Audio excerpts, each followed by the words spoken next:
All right, we are back with another episode of the Dirty Controller Boys podcast, episode 12. Oh, Wesley muted himself. Wesley just muted himself. How you guys been? How things be? Pretty okay. All right, well, we're gonna get that from you because Wesley's muted. Yeah, that's good. I'm trying to think.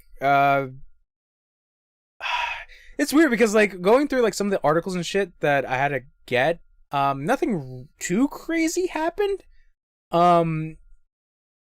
Maybe one of them was a little crazy, but other than that, I would say my week nothing super spectacular happened. I haven't really been playing that many games, to be honest. Yeah. I don't know who wants to go first in their weeks of doing nothing. Yo, Wesley. Wesley, what is up?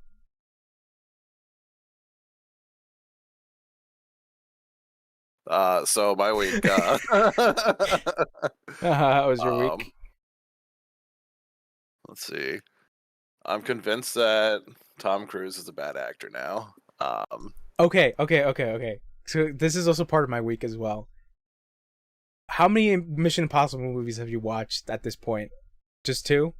Yep. Okay, so I've also seen that other movie though. Top Gun? Yeah, not the new one, but the old one. The old one, yeah. So I remember watching Mission Impossible 1 like a year or so back, but I didn't remember the plot, so I had to do like a wiki dive of like what the fuck was the plot about, and I'm like, oh, okay. It's weird that those movies, because essentially they're continuations from the old TV shows. So one was basically, the plot was following up from the TV show where the original guy was the bad guy. I think that's what happened in Mission Impossible 1. Okay. So yeah, I just did a wiki dive on that. So I watched Mission Impossible 2. Fuck, I gotta talk about Mission Impossible 2. But then after that, I was like, I kind of want to watch more Mission Impossible for some reason. So I watched Mission Impossible 3, and then I watched Mission Impossible 4. Okay. So I've been kind of binging Mission Impossible, but yeah. I'm gonna say maybe it's the writing still from 1 and 2. And I'll try to see. I'm gonna go watch 3 later, not today, but I'll watch 3 at some point. Because it's not on Netflix. I don't think 3 is. No, Probably 4 is. 4 is, yeah. That's where I watched 4. 3 is on Hulu, I think, or HBO Max or something. Okay, because this was the thing that I was like really curious on about Mission Impossible, of like, 2 being who directed it? John Woo.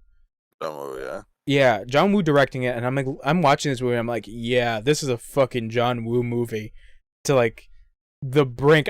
And there was legitimately a moment where I'm like, okay, where are the doves or where are the birds? Where are they going to appear? And then they appeared. I was like, yeah, this is a John Woo movie. And then like, not only that, the whole gunfight as well, with the giant fucking like fireworks sparks happening all over the place. I'm like, yeah, this is John Woo. But it is an incredibly goofy movie. And then when I watched 3, I'm like, who directed this one? It was J.J. Abrams who directed 3. And I'm like, huh. And I'm watching the movie, I'm like, yeah, the tone feels a little different, and then obviously the story being different as well. And I'm like, who's the bad guy in this movie? It's Philip Seymour Hoffman. And I'm like, yeah, Philip Seymour Hoffman is a really good actor, and he does like the villain in that movie pretty well. And then I watched 4, and 4 was directed by Brad Bird. And if you don't know who Brad Bird is, he's the director for The Incredibles and Ratatouille. Hey. So yeah, it's just like, but he's done like other movies as well, live action, obviously. But 4 is actually kind of enjoyable, to be honest. And then 5, I forget who the director is, but that director from 5 on became like the main guy for the Mission Impossible movies and for mostly a lot of Tom Cruise's movies. Hold on. Rogue Nation was directed by Christopher McQuarrie, I believe his name is. Yeah. So this specific director like directed the Jack Reacher movie, Edge of Tomorrow, Valkyrie, Jack Reacher Never Go Back, The Mummy with Tom Cruise. So he's done Tom Cruise movies from then on, but he also did what did he do? He did the screenplay for The Usual Suspects. If you've never seen that movie, it's pretty good. Yeah. It's a Kevin Spacey movie. Yeah, before the allegations. I watching these movies, the Mission Impossible, has been making me like want to watch good action, which I don't think these are. So you haven't seen 3, bro. You could enjoy 3. I will see. I keep wanting to watch actually the Bourne Identity because I've never watched those, and there's a lot of them, and I like Matt Damon a lot. So yeah, I think there's 4 technically, but like 3 Matt Damon and 1 Jeremy Renner. Thought there's more than 3 with him. No. Oh, I think there was one right after. There's a couple like spin-off ones that I'm thinking they did. Hold on. Because I think there was one after the Jeremy Renner one. Okay, there was. There was the Bourne Identity, the Bourne. No. Hold on.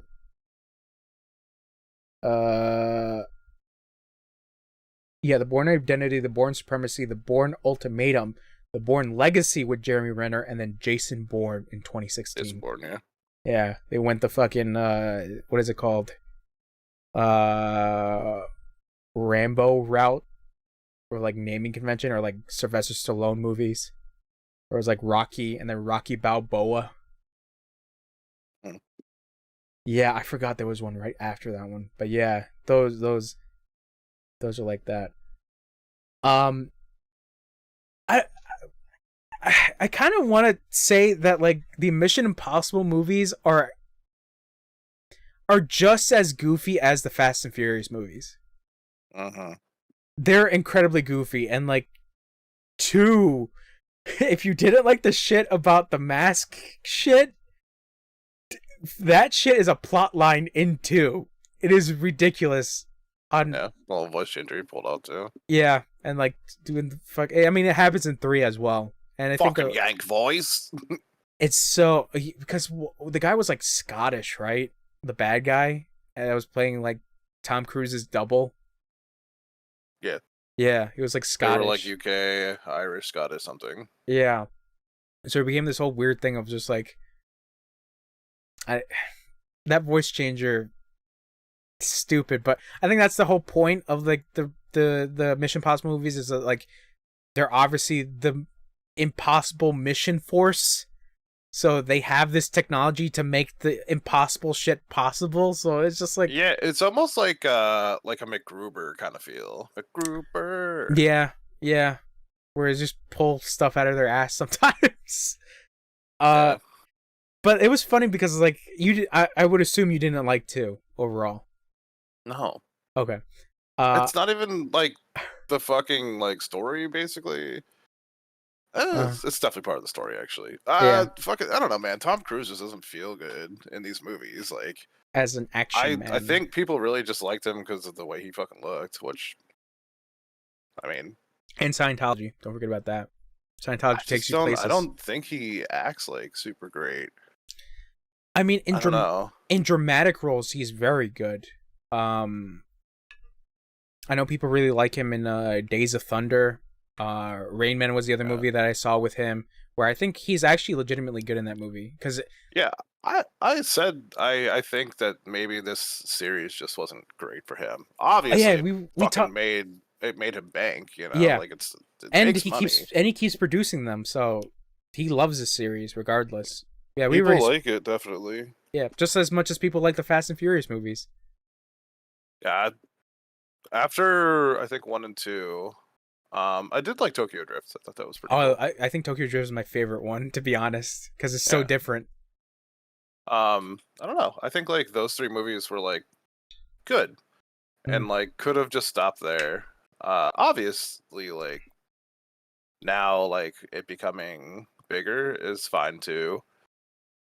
People should like what they like, but with the like outer space cars, I think was happening, or they were on like a space shuttle and then like no, airplane. I'm sorry, they were on an airplane and then they came out. I'm sorry, I haven't watched it. I saw the trailers and stuff. Like coming out of an airplane with a car and landing and driving, and you'd be dead. But like, okay. What's it called? I know they're not going for like realism.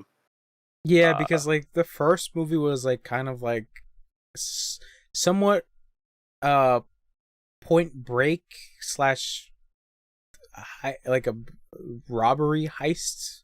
Yeah, they were just movie. Cars. Yeah, so and the Point Break thing, the connection is that like cop goes undercover in like the group of thieves, i.e. Paul Walker. But then those movies just later on become R.I.P. Paul Walker.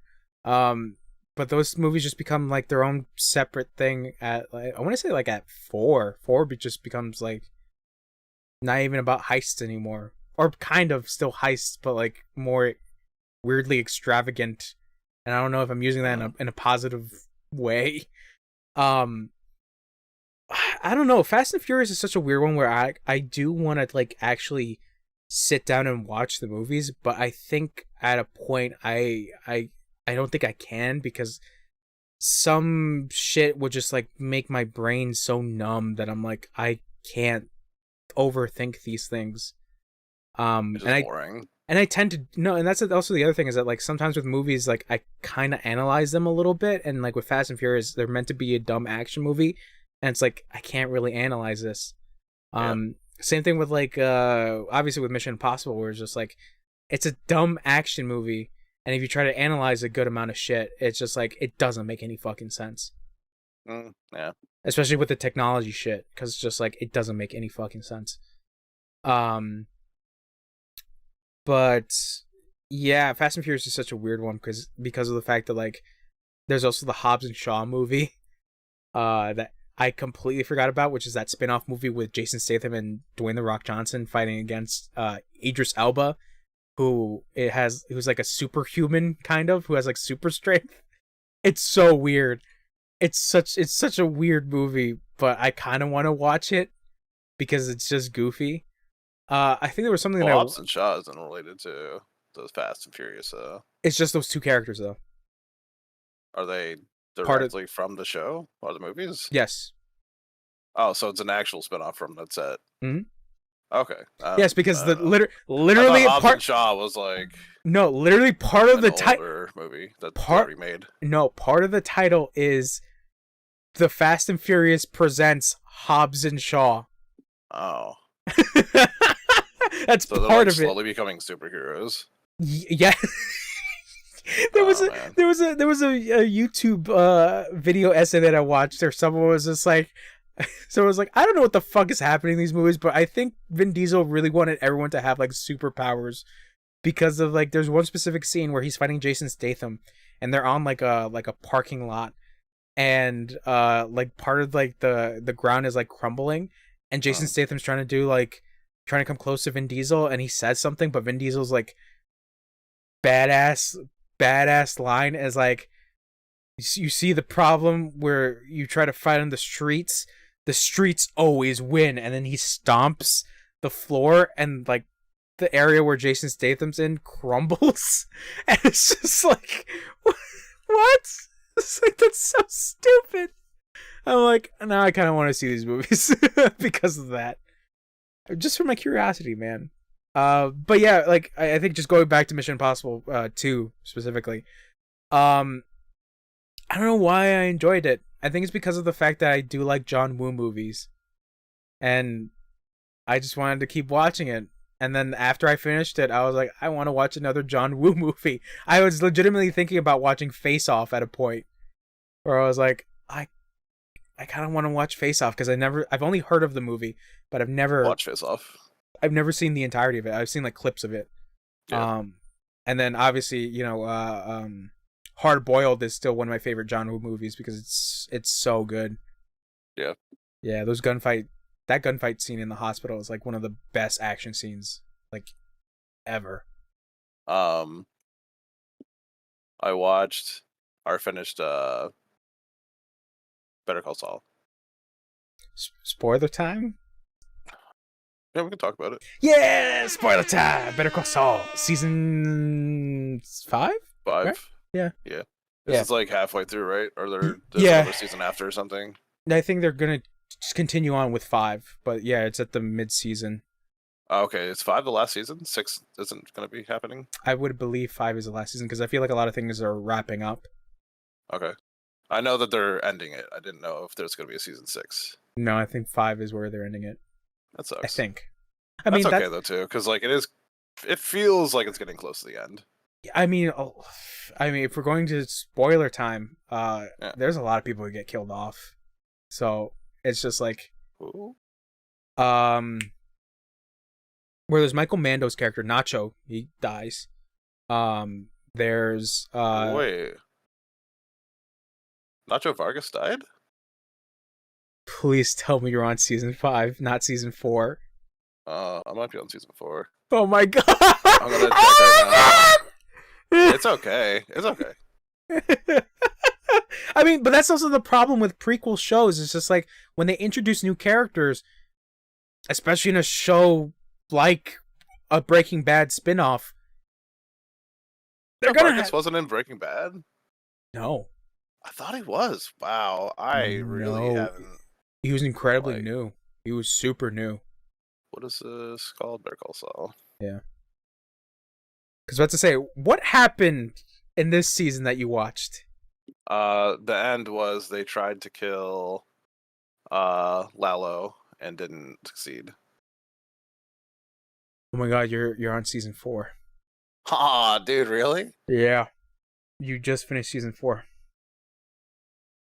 No, this says season 5 I watched. Did you watch after the raid of the house?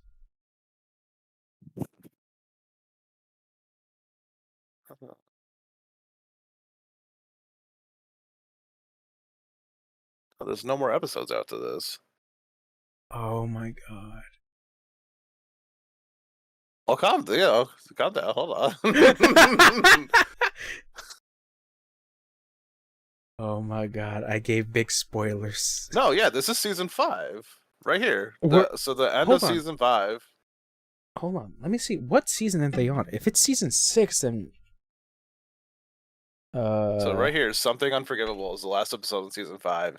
After the showdown with Lalo, Jimmy demands answers from Mike. A warning from Howard gets Kim thinking. I just realized... Nacho... Sorry, go ahead. Season 6 they're on. Yeah, how did you see episode? Where are you watching that? On TV? I have Waze. Oh, so you saw Nacho die before it came out on Netflix, is what you're saying? Yes. Wow, this guy spoiled it, bro, without... Yo! I mean, at least that was the only one I said, because I legitimately got... I didn't know. People are going to go down. So, I don't want you to confirm this, because I don't want to know. Okay. I want to find out. I have a feeling Kim dies, or something happens to her. Okay.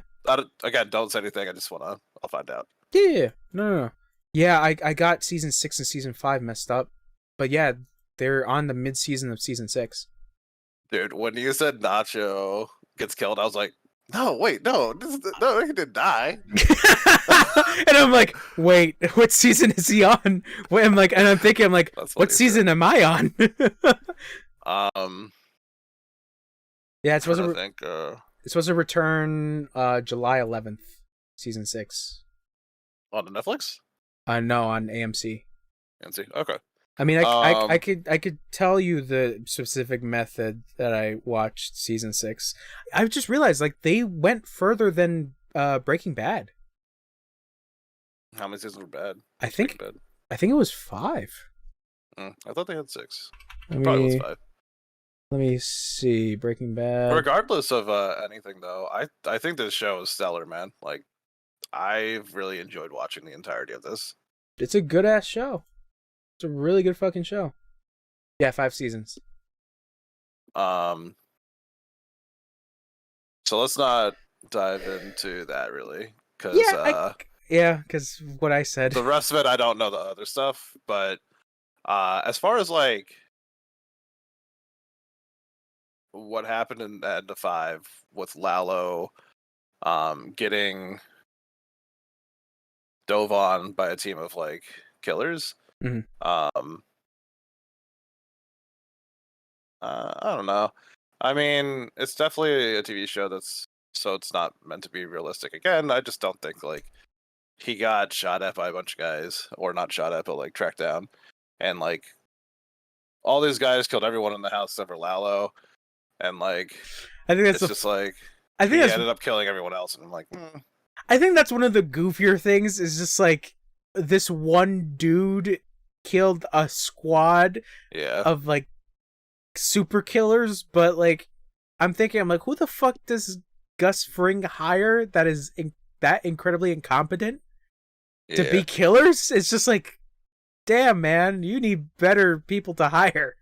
Yeah, and he doesn't hire incompetent people, so yeah, that's the other thing, is that like he doesn't hire incompetent people. But I don't know. I think just for the sake of the story continuing on, they had to make those guys somewhat incompetent.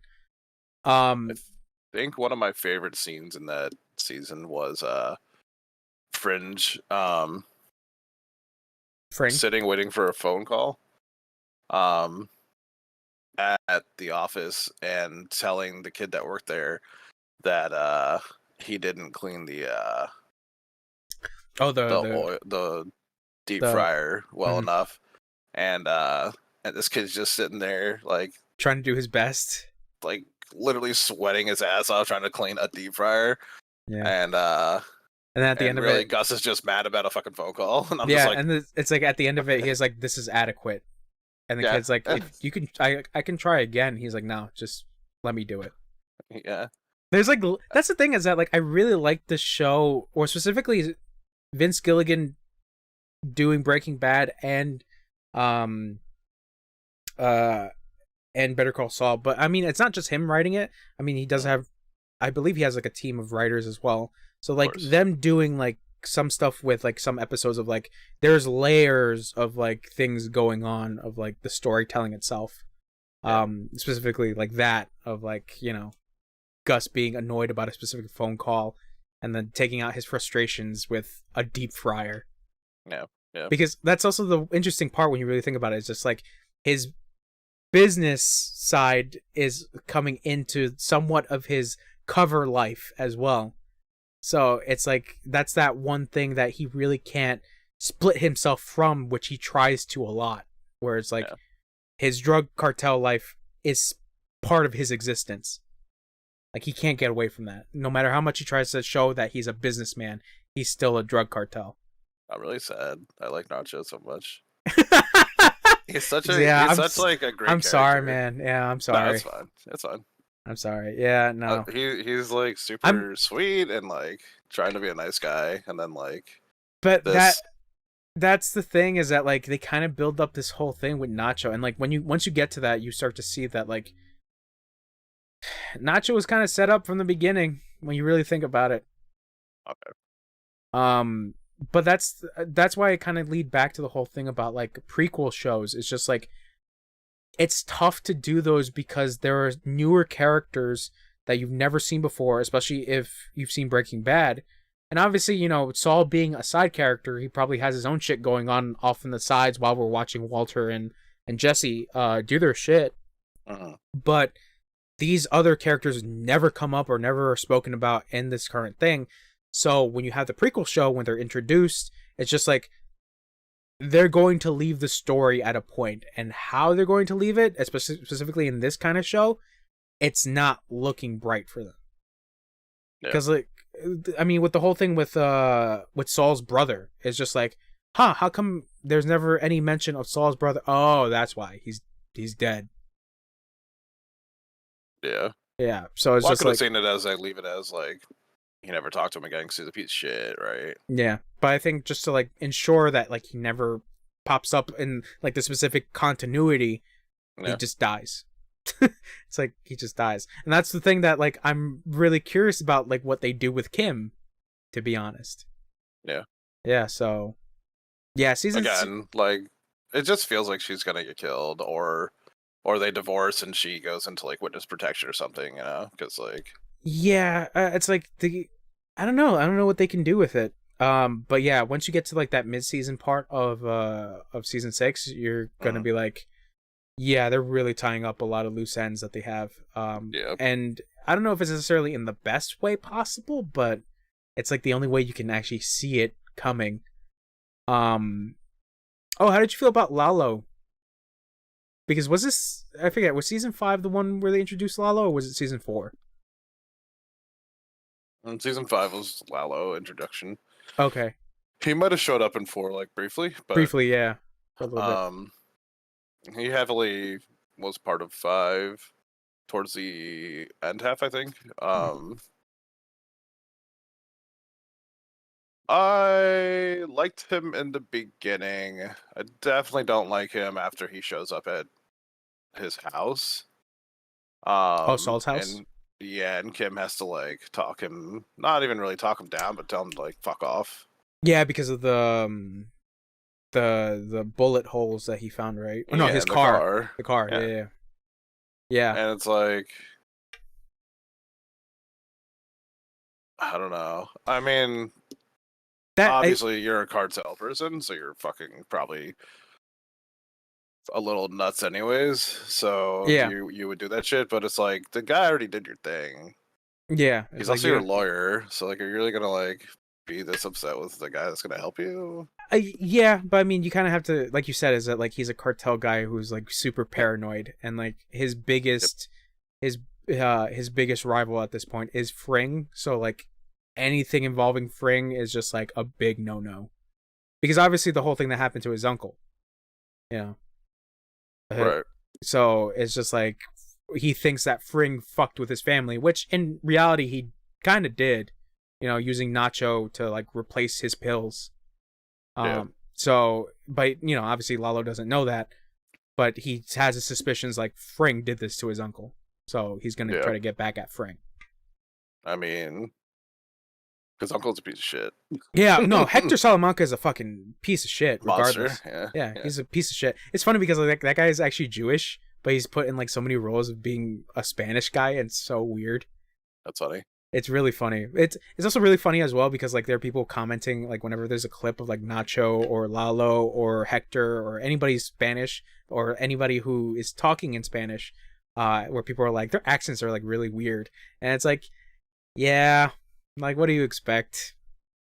That's the one thing about Breaking Bad is that like a lot of the accents are a little weird. But to be fair, the guy who plays Lalo is from Mexico, but his English obviously is like he speaks very well, but his accent is a little weird in some senses. But I don't know Mexican Spanish as well. I don't know like the dialect that he's speaking. I also think Lalo playing as a Salamanca does well as being a Salamanca, because all the Salamancas are like they're all crazy nuts. people. Yeah, you got Tuco, you got the twins, you got So I think he definitely like fit the part, especially just killing a fucking cop straight up on the street. Just like pop. I think that's kind of the point. It's just to show that like, yeah, no, all the Salamancas are crazy people. Yeah. Like there's a reason why Fring doesn't like them, because they're all crazy. Yeah, and I guess him making it out of the house by killing those other people does kind of show and attribute to like him being capable, just willing to not care about dying, essentially. You know, being like, I'm better than you regardless. I'm going to, like, you're not taking my house, you're not taking my shit. You know, basically. I would say he's more in the caring that he, if he's going to die, he will fight to survive. Yeah. Because in that sense, he's like you said, like, you're not going to take my shit, and especially if it's the fucking chicken man trying to take my shit, fuck that. Yeah. I'm not going to let him take my shit. Like, I will push him out the chicken man. That's what you call him. The chicken man. I know. Man, fuck the chicken man. Fuck him. So, go ahead, I'm sorry. No. I'm just. I just want to say, like, season 5 is pretty good. Season 6 is pretty good. The only thing that I don't know how I feel about is, you've gotten to that point where Kim throws the idea of messing around with Howard. Mm-hmm. So that becomes basically Saul and Kim's whole plotline in season 6. So just be ready for that. Like, there is the cartel stuff, but that's basically Kim and Saul's whole thing going on. Yeah, because she was talking about getting the sandpaper money. Yeah, that was the whole thing. And based off of like what Sal is doing currently, working at a Cinnabon, I can only imagine it goes wrong. Yeah, that's my thing as well. It's just like, how are they gonna wrap up that storyline as well? Like the future storyline, essentially. Yeah, it's probably got to do with the cartel, and he has to run, and they put him into a safe, house or whatever, or safe location. You know what I mean? I mean, yeah, because like obviously the whole Cinnabon thing is after Breaking Bad. Yeah. So it's just like, is it? It is. Oh. Huh. I don't know. We'll see. Yeah, because at the end of Breaking Bad, I'm pretty sure Saul tries to run, or he's on the run. Yeah. So at the end of Breaking Bad, they all were like, "Bye." Yeah.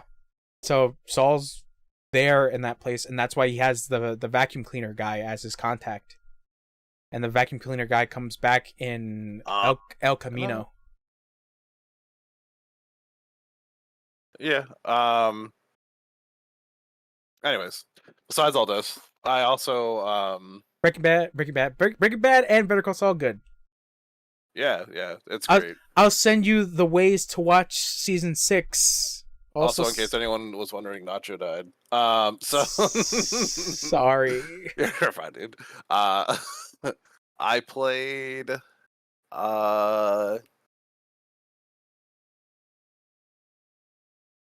Bloodstained, the vampire game. Which one?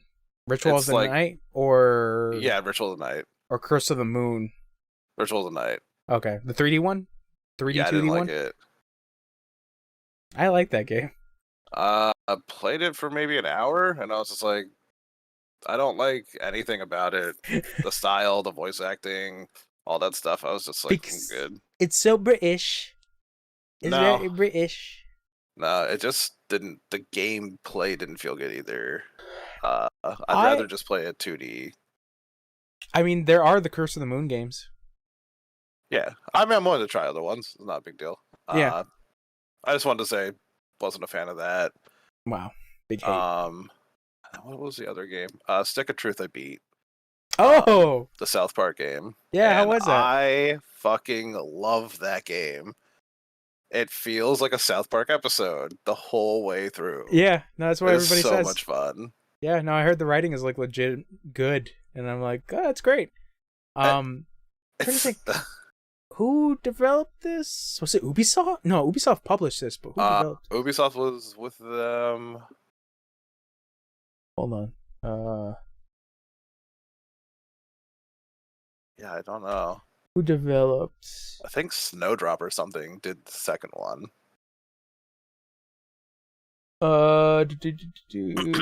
Obsidian. Okay, yeah. Obsidian did this. So yeah, the writing, because they did it in collaboration with South Park Studios. So, but not only was the writing good, like the gameplay was actually fucking enjoyable. It's turn-based, right? Because I only played a little bit of it. So yeah, it's turn-based. It's turn-based RPG. It's so fucking cool. It feels like a tactic game mixed with old school Final Fantasy. Yeah, that's what I've been hearing. Yeah. And like I was gonna. Do you care if I say a few things about like in the game or not? No, I don't care. You Is get it magic. spoilers? Is it spoilers?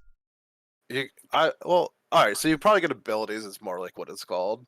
Okay. Yeah, go Because ahead. like you use power points to use them instead of magic points. PP. Yeah, PP. And don't worry, they make the joke. Great. And one of my favorite ones is they use Kyle that has the Canadian brother. Yes.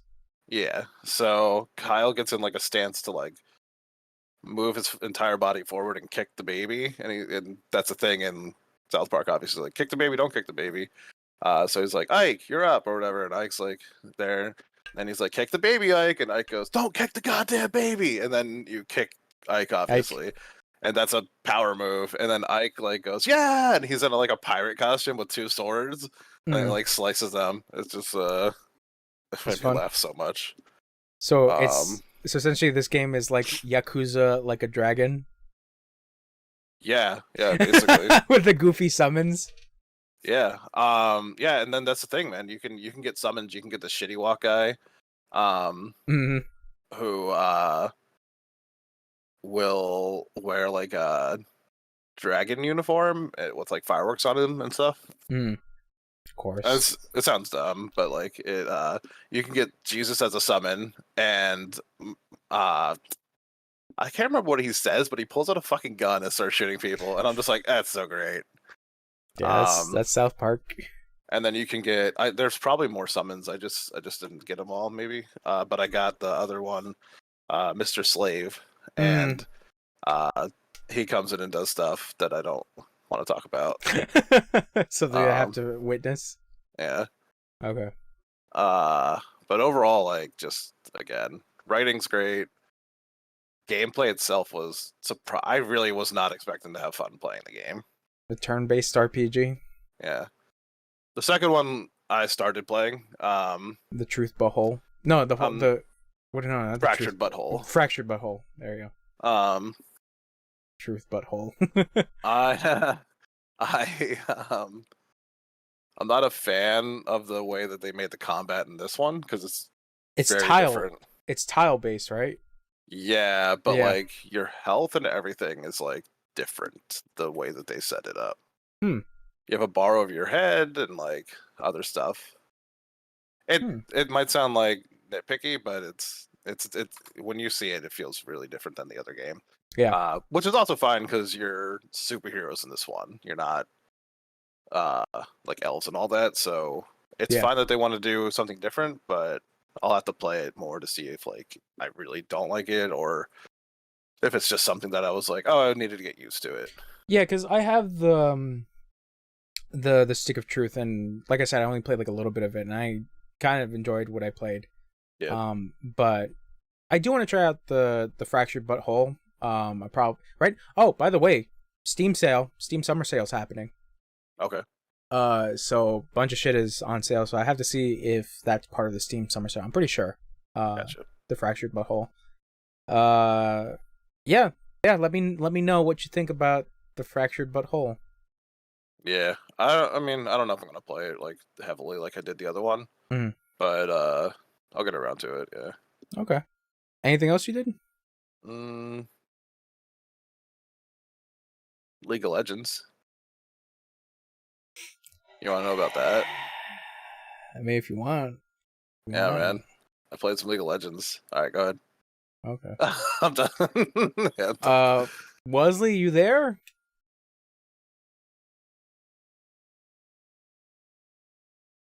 Wesley? Hola. Okay, Hey. are you still playing Persona? Yes. God damn it. You didn't win yet? No, it's the final fight. He has phases to go through. How many phases? I'm playing Royal, and it's like the final fight. Oh, okay. So specifically with Royal has like a secret boss that they added to the story, which I don't know. Real quick, I'll be back. All right, talk about your week, Wesley, while he goes to the bathroom. Honestly, not much. I worked a lot. We had dinner rush. People got mad because they're stupid and don't understand the concept of Dinner rush. Food does not come out of thin air. Fast food, bro. It's not fast food. It's a restaurant. No, bro. Fast food. It's What not do you, fast food. It's a bro, what are restaurant. you not getting? Fast food. Um, Other than that, I've been playing League, Persona.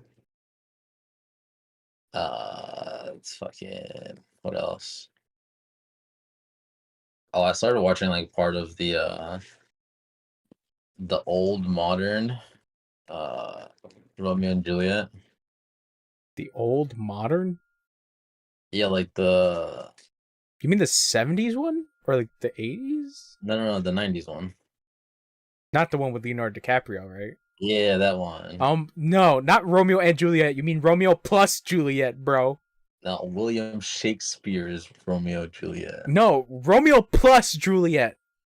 If it's the Leonardo da Vinci. If it's if it's the Leonardo DiCaprio one, it's Romeo plus Juliet. Exactly, Romeo and Juliet. Yeah, like Hunter x Hunter. Yeah, exactly. You leave the math equation out of it. Did you finish it? No, because I failed to understand the old English, and I was like, "Oh, this is so weird." You love the Shakespeare. Haller loves that movie, actually.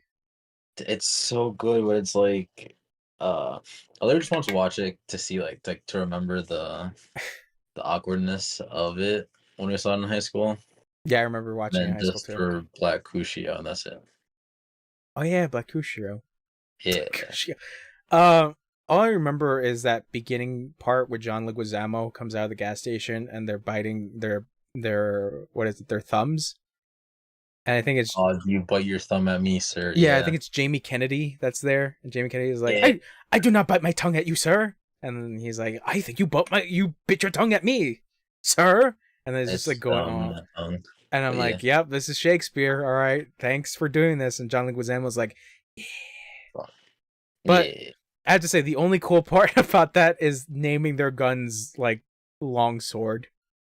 It's so stupid because like they literally like in that one beginning frame when they start like quote unquote fighting, um they literally show like the barrel of it and it's like 9mm sword something, and I'm like, bro, Yeah, this is so stupid. it's stupid, but I think it's kind of cool. Other than that, I don't like the movie.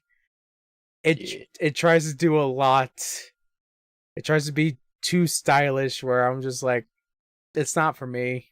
It really isn't for me.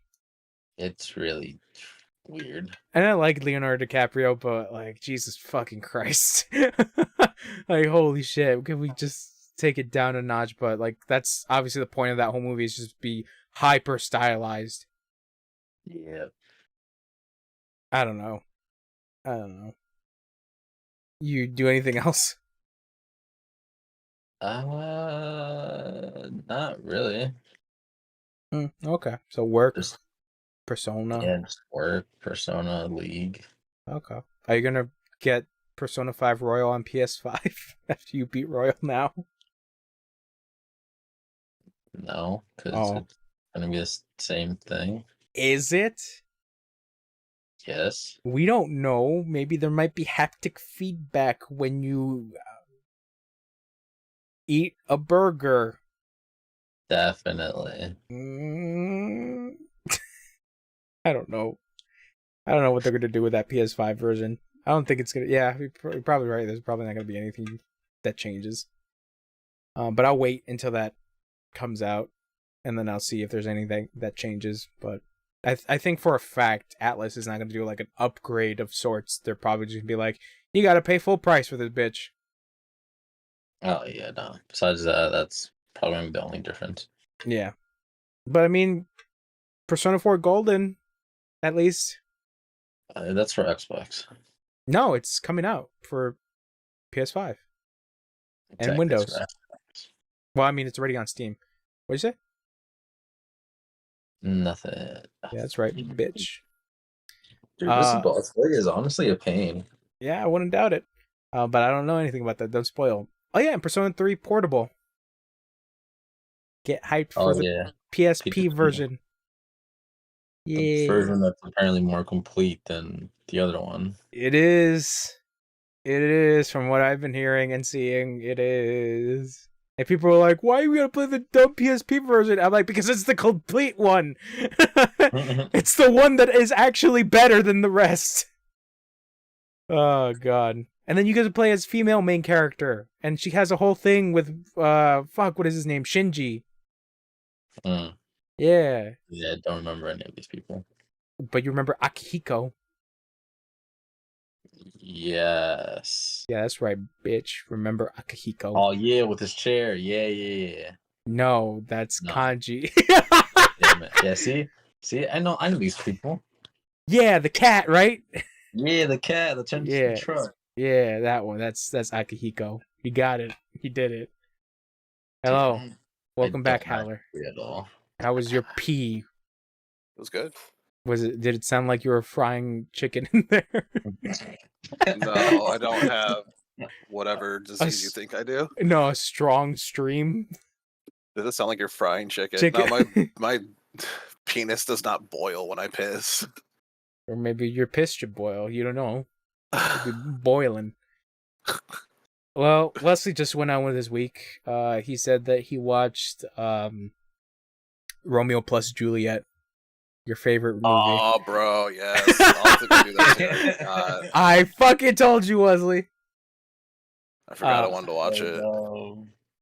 Yeah, he said he couldn't get into it. Oh, you didn't like it? I mean, I only saw the beginning part because I was like, "Oh yeah, I remember this." Did you watch it in high school or middle school or whatever? I saw it in high school and it was really weird. Yeah, it's not great, but it's fun. I think it's fun. Yeah.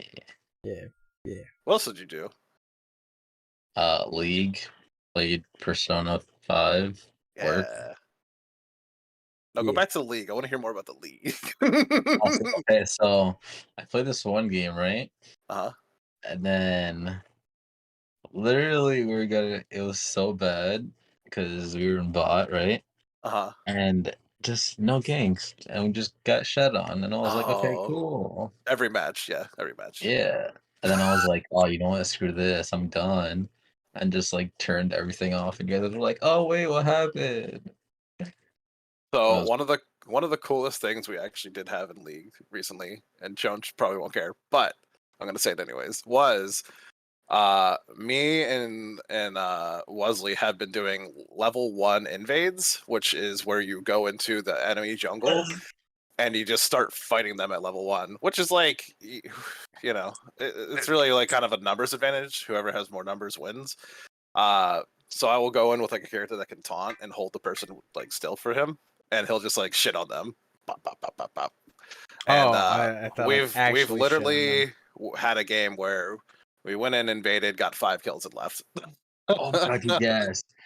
So like, whatchamacallit? I got like 3 people down to like 1, pretty much. They reset. 2 people came. I killed 2. 2 of our teammates died, and then I killed 3 right after. And then at that point, I literally only had like, I got probably like 10 XP for killing all 3 of them, but I got like a bunch of money, which in League terms is better than getting experience. Okay. Okay. What can you do with money in League? You buy skins and stuff. Oh, items. Yeah. Items to make you stronger. Is Slipknot in League? No. Then I don't care. Oh. Smite. League actually has like their own Slipknot technically, but you know, it's okay. Yeah. Anyways, we had a pretty cool like couple League matches that happened this past like week. That's good. As long as you guys had fun. It was fun. Thanks for being a supportive dad, Jones. That's what I'm saying. It's like as long as you guys had fun. I'm glad you kids are not watching Tom Cruise movies and playing League and stuff. That's because that's what I'm doing. I'm watching fucking Mission Impossible for stupid reasons. Oh god, I forgot my voice strip. It's god. I'm just thinking about Mission Impossible Jonesilla, How has your week been? What the fuck did I do? Oh yeah, Mission Impossible. Oh, no. My Mission Impossible week. Um, I guess with stuff that I've been watching. Mission Impossible was obviously the big one.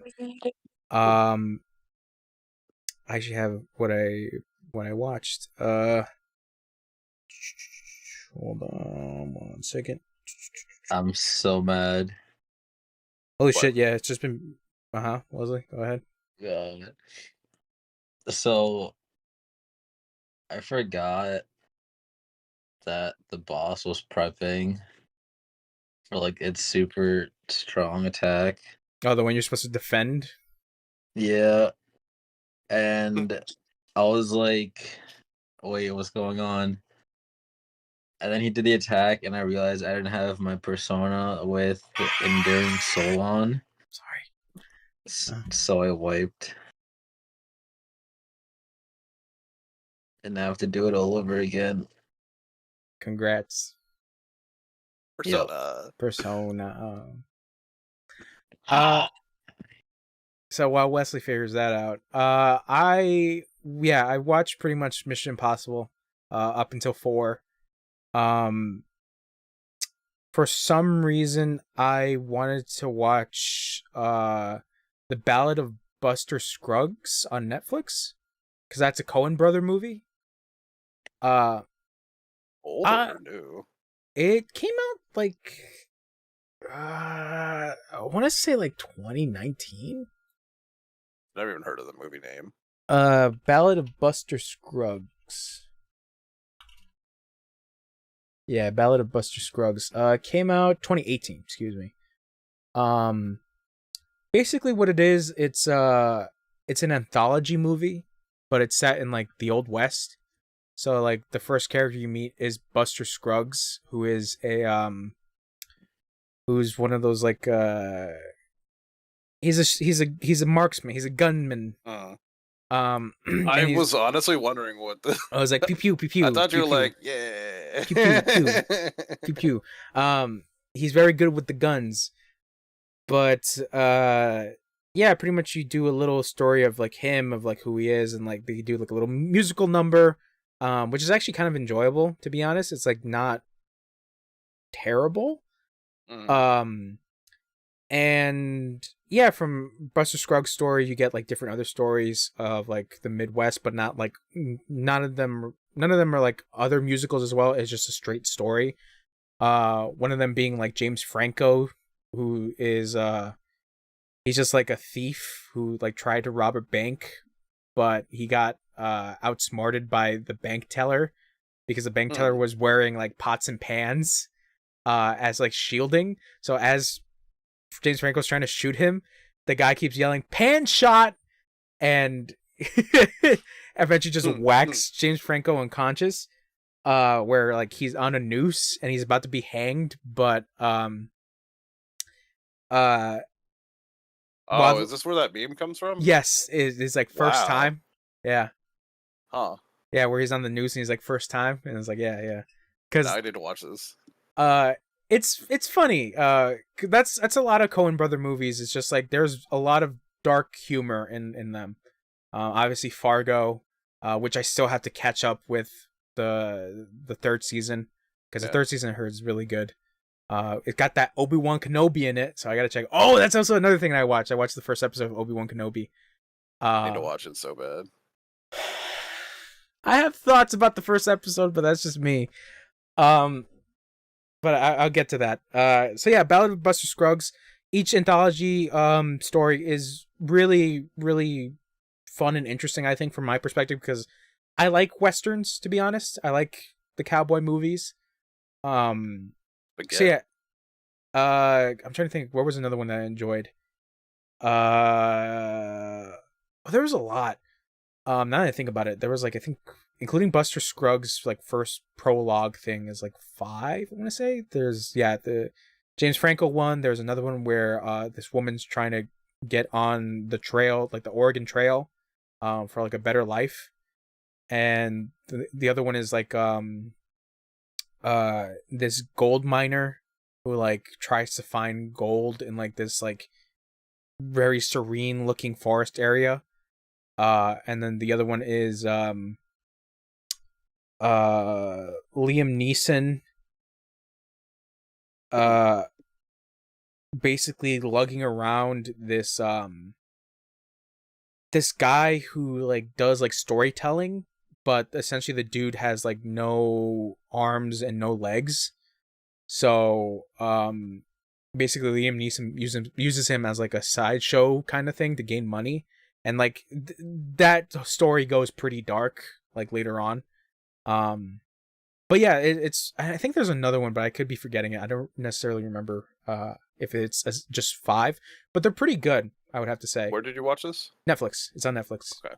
So yeah, if you like Coen Brother movies and you like westerns, I recommend it. I like Coen Brother movies, to be honest. Because like I also really wanted to watch it's not a Coen Brother movie, but it's one by the Coen Brother movie. It's by one of the Coen brothers. The Tragedy of Macbeth. I know you didn't like it, but I kind of want to watch it. I still gotta. I'm not saying don't. I'm just. Yeah. I still gotta watch The Northman. That's one of my to watch movies for this year. But Good. Shut up, Wesley. Shut up. You don't like art. You don't like art, Wesley. Don't talk to my league partner like that, please. No. This is the same guy that wrote The Vivitch. So you gotta like it. I believe it's so the Goat's same. gonna talk to us in the end of it. I think it's Robert Eggers. Yeah, Robert Eggers. Yeah, he did Lighthouse and The Vivitch. Oh, The Lighthouse was great. Yeah, see, at least Haller can enjoy the art, unlike a certain Wesley. What is it? The Northman? The Northman, yeah. The Viking I'll watch movie. it. We'll see. So yeah, and then after that, I continued watching Comey Can't Communicate. That's one of my favorite animes so far. It's very fun. It's the humor in that is like, it's my kind of humor because it's so goofy. If you just want something. What's it based about? So Comey Can't Communicate. I think I've said the plot before, but I think just to remind some people, it's essentially so this like normal kid just goes to a high school, you know, and there's obviously this very super popular girl who's super pretty, but she's so mysterious because like she doesn't talk to anyone. So one day after school, the super normal kid finds the really popular girl, Comey, in the classroom talking to herself. So when he realizes that, you know, she's talking to herself, he tries to communicate with her, but she has a social anxiety which kind of doesn't allow her to communicate. Okay. So that's basically the whole plot. So basically the first episode is like her telling him that she wants to make 100 friends before the end of high school. And essentially it's him helping her make friends along the way, and it's very cute, it's very wholesome, the comedy's there. Slice of life? Essentially that's what it is. It's a slice of life. Okay. But if you really want something to laugh to, I think the jokes are written so well that I'm like, man, it's so funny. But yeah, it's one of those things where like each episode kind of tells you that like there are certain people. It's one of those like little nice things about the show where it like tells you a little bit of a reminder that like, you know, there are people out there that like have a social anxiety, and like if they don't talk to you, it doesn't necessarily mean they don't want to communicate. And it's one of those things where it's just like, yeah, I can get that. But it's just the thing that it revolves around this like whole thing about this very popular girl as to like why she doesn't talk to people, and like everybody in the high school thinks that like, oh, the reason why she doesn't talk to us is like we're beneath her, you know, and she's like the best, she's almost like a goddess of sort, and like in reality, like in her mind, she's like, I don't know how to talk to you. Yeah. Like this is very weird for me. It's a very good show. It actually sounds like something I'd like to watch. It's I watch it like whenever I need like a good laugh. I think right now it's up to like 21 episodes. I don't know if the episode that I just finished is supposed to be like the season finale, but like the show is going so well that like I feel like they would have to renew another season. I don't know if necessarily the manga is done, but it's such a good time. I highly recommend it. Sorry. It's on Netflix. Yeah. Okay. Oh, Yeah. nice. Yeah, it's a Netflix show, which I'm like, Netflix has a good amount of like shit that they renewed and like have in their licensing. Like Jojo is a one of them where I don't know. JoJo's a weird one for me because like I'm watching part 6, but there's a part of me that like doesn't want to finish where they ended this Have you been watching since part 1? JoJo? Yes. Yes. Okay. I was just wondering because I don't know. I've heard that you can jump in and out of the series where you want to watch. It's a little tough because as a JoJo fan, that's really hard to say because there are JoJo fans out there that are super dickish and those are the worst. I think I hate the JoJo fandom as much as the Dragon Ball fandom, but it's very tough because I would say watch all of them because each part has their own like specific thing that makes them fun and makes them I think you would appreciate them being their own thing in a way. But at the same sorry. No. But at the same time I think a lot of people would say just watch part 3 because part 3 does a completely different thing that from there on JoJo kind of sticks to that one specific thing because of part 3. But if you want kind of like the lore aspect of it, just watch the first part because even then it's obviously one of those animes that is a shonen anime, and you know a lot of shonen anime being very action and very goofy in its plot and like a lot of elements of it being like hyper stylized and really really dumb, but that's what makes it fun. And I have a weird history with JoJo specifically because of the fact that I watched part 1 and 2 when it was an anime, and this was way before part 3 got animated. So I was watching part 2 when it was coming out like weekly.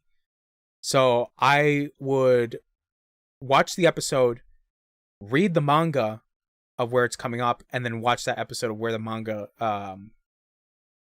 was on. So I was pretty much like episode manga, episode manga, episode manga, and when they finished part 2, that's when I was like, do I read part 3?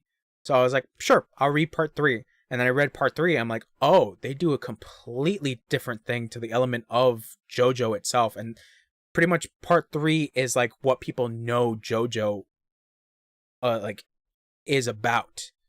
Like a lot of the references are specifically from part 3. If like a lot of, you don't even know this, but like a lot of fighting games like take a lot of elements from JoJo as well, like for like poses and stuff like that, like very goofy shit, and nobody would have gotten it until like nowish because now JoJo is so popular now, which is crazy to think about. Yeah.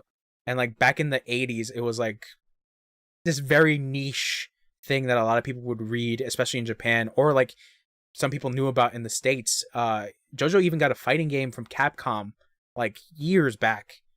But because of people not knowing what JoJo was at the time, it didn't necessarily sell a crazy amount.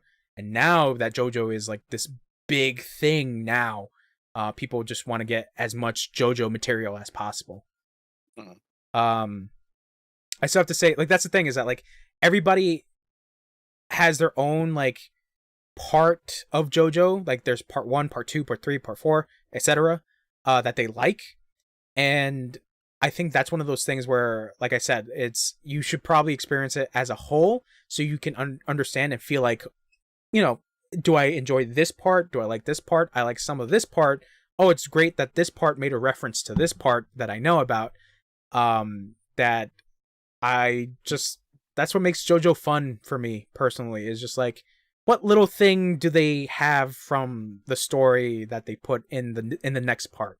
Mm-hmm. And like not all the storylines are the same, but there are elements that they take from like from other parts to make the story move. For example, part 3 well, I should say part 1 is it like it's. Do you know the show or the manga Fist of the North Star? Do you know Kenshiro? Do you remember the guy that goes ah ta ta ta ta ta ta ta ta ta?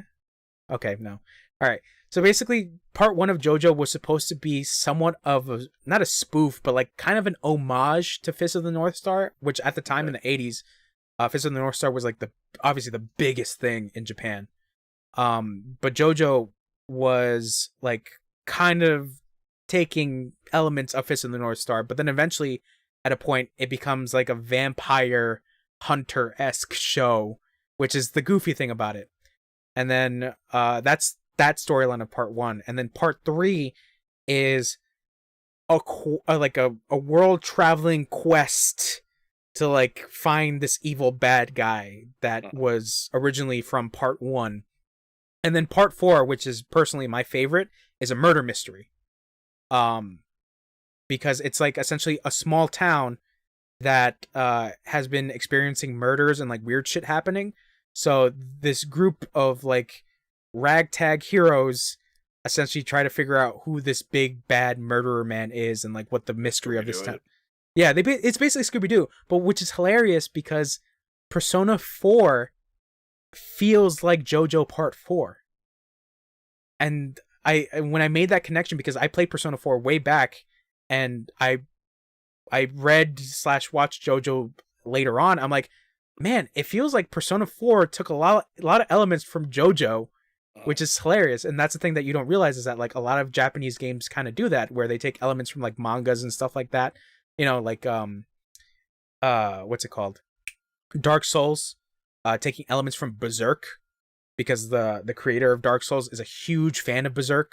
So like he does like homages and things like that. So it's like, yeah, that's good. Berserk is fucking great.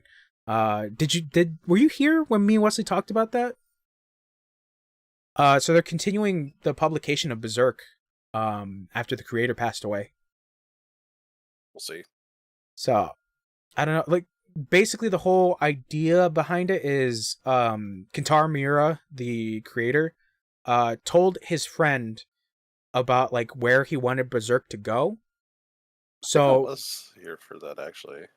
Okay. I do remember talking about this with you at some point. I think we probably talked about it. But yeah, he passed away, and basically his friend is taking not the reins, but like he's trying to like help. I think when we talked about it, you were saying it might happen. Yes, it was a might, but now it's confirmed that they're continuing. So it's a huge confirmed thing. But yeah, like I said, JoJo is back to JoJo.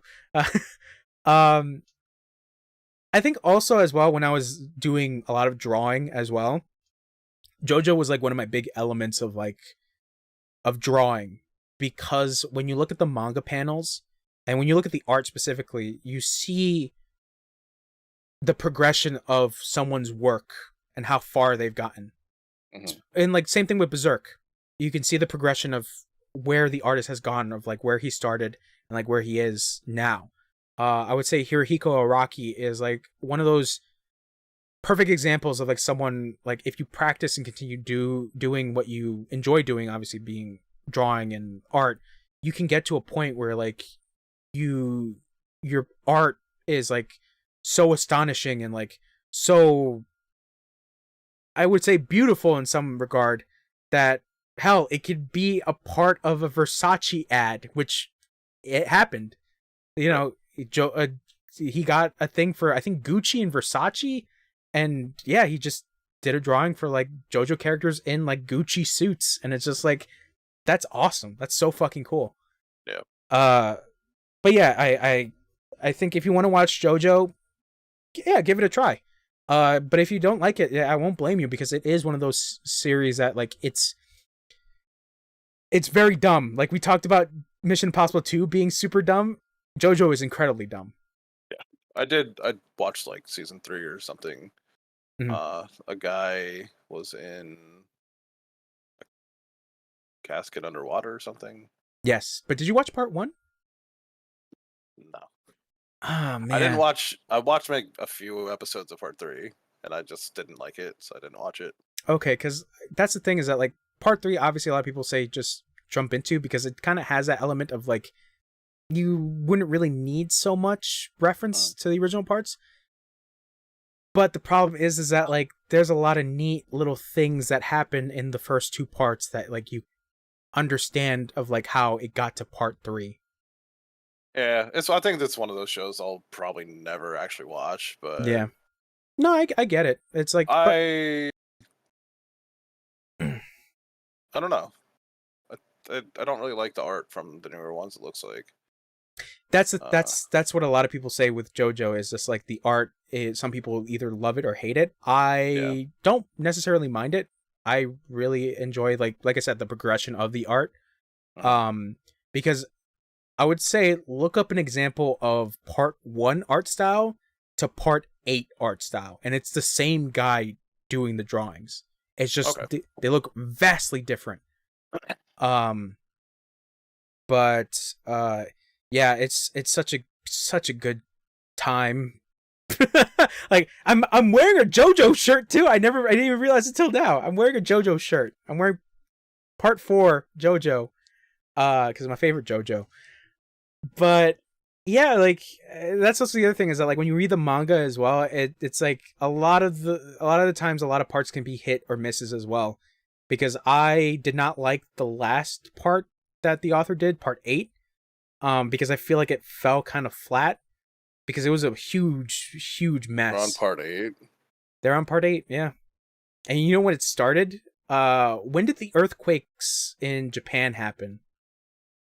Like the big one that happened. 2011. I think that's when it started. Part 8. So 2011. Because remember, like the really bad. Yeah, let me look this up. JoJo. Talk about the tsunami, yeah. Or was this not? Wait, hold on. Part 8. When did it start? Yeah, 2011. Did I call that right? I believe you did. Let's go. Yeah, 2011. I can remember Japan disasters. Somehow. Yeah, it was 2011. 2011, and it finished like this year or last year, I want to say. But it went out for. But that's also the other thing is that like the author took a lot of breaks, and you know, sometimes artists have to do that. Sometimes they got to take breaks. Yes. But yeah, part 8 was. I enjoyed what they were doing in the beginning, but like it stumbled a lot, and I could sense it even like at the end, and the end felt like a little rushed, which was like, damn, you could have done something good with this part, but I don't know. But if you need any manga recommendations, I can give you one that I really enjoyed that I don't know if you might like. It's called 20th Century Boy, plural. Maybe. 20th Century Boys. I would say look up the synopsis. It's a good read. Yeah, so yeah, I don't know where I was going. I was talking about my week, but then JoJo popped up. Oh yeah, because anime, because Komi can't communicate. Yeah. And then also I think the Vinland Saga is coming out on Netflix as well. So Wesley knows about that one. It's like the Viking anime that he really enjoys. Yeah, I do remember him saying about that. Yeah, it's funny too because like I've been seeing like stuff about like specific like talking about like manga and stuff. Like I've been seeing that like a lot of people are like not liking where Dragon Ball Super is going. Because like the new movie's coming out for it where they kind of like fix Gohan's character a little bit in Dragon Ball. Yeah, I had seen the movies coming. It's called Superhero, I think. People like to complain about Dragon Ball Z. Yeah, and then Vegeta got a new form. What do you get? His Pride form. He looks Google like it. Saiyan Pride? Yeah, I forget what. I think it's legitimately just called Pride form. He always says he has like Super Saiyan Pride, but like I don't know. That's a dumb name. Vegeta, or is it? No, it's Ego, Ultra Ego. I think it's called Ultra Ego. Okay. Yeah, Ultra Ego. That's also dumb. Look at what it looks like. Yeah, let me see. Yeah, look up what Ultra Ego is.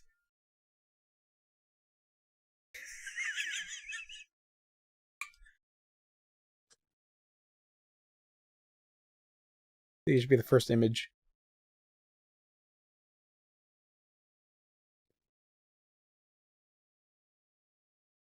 Was he Super Saiyan 3? No, he just has purple hair and no eyebrows.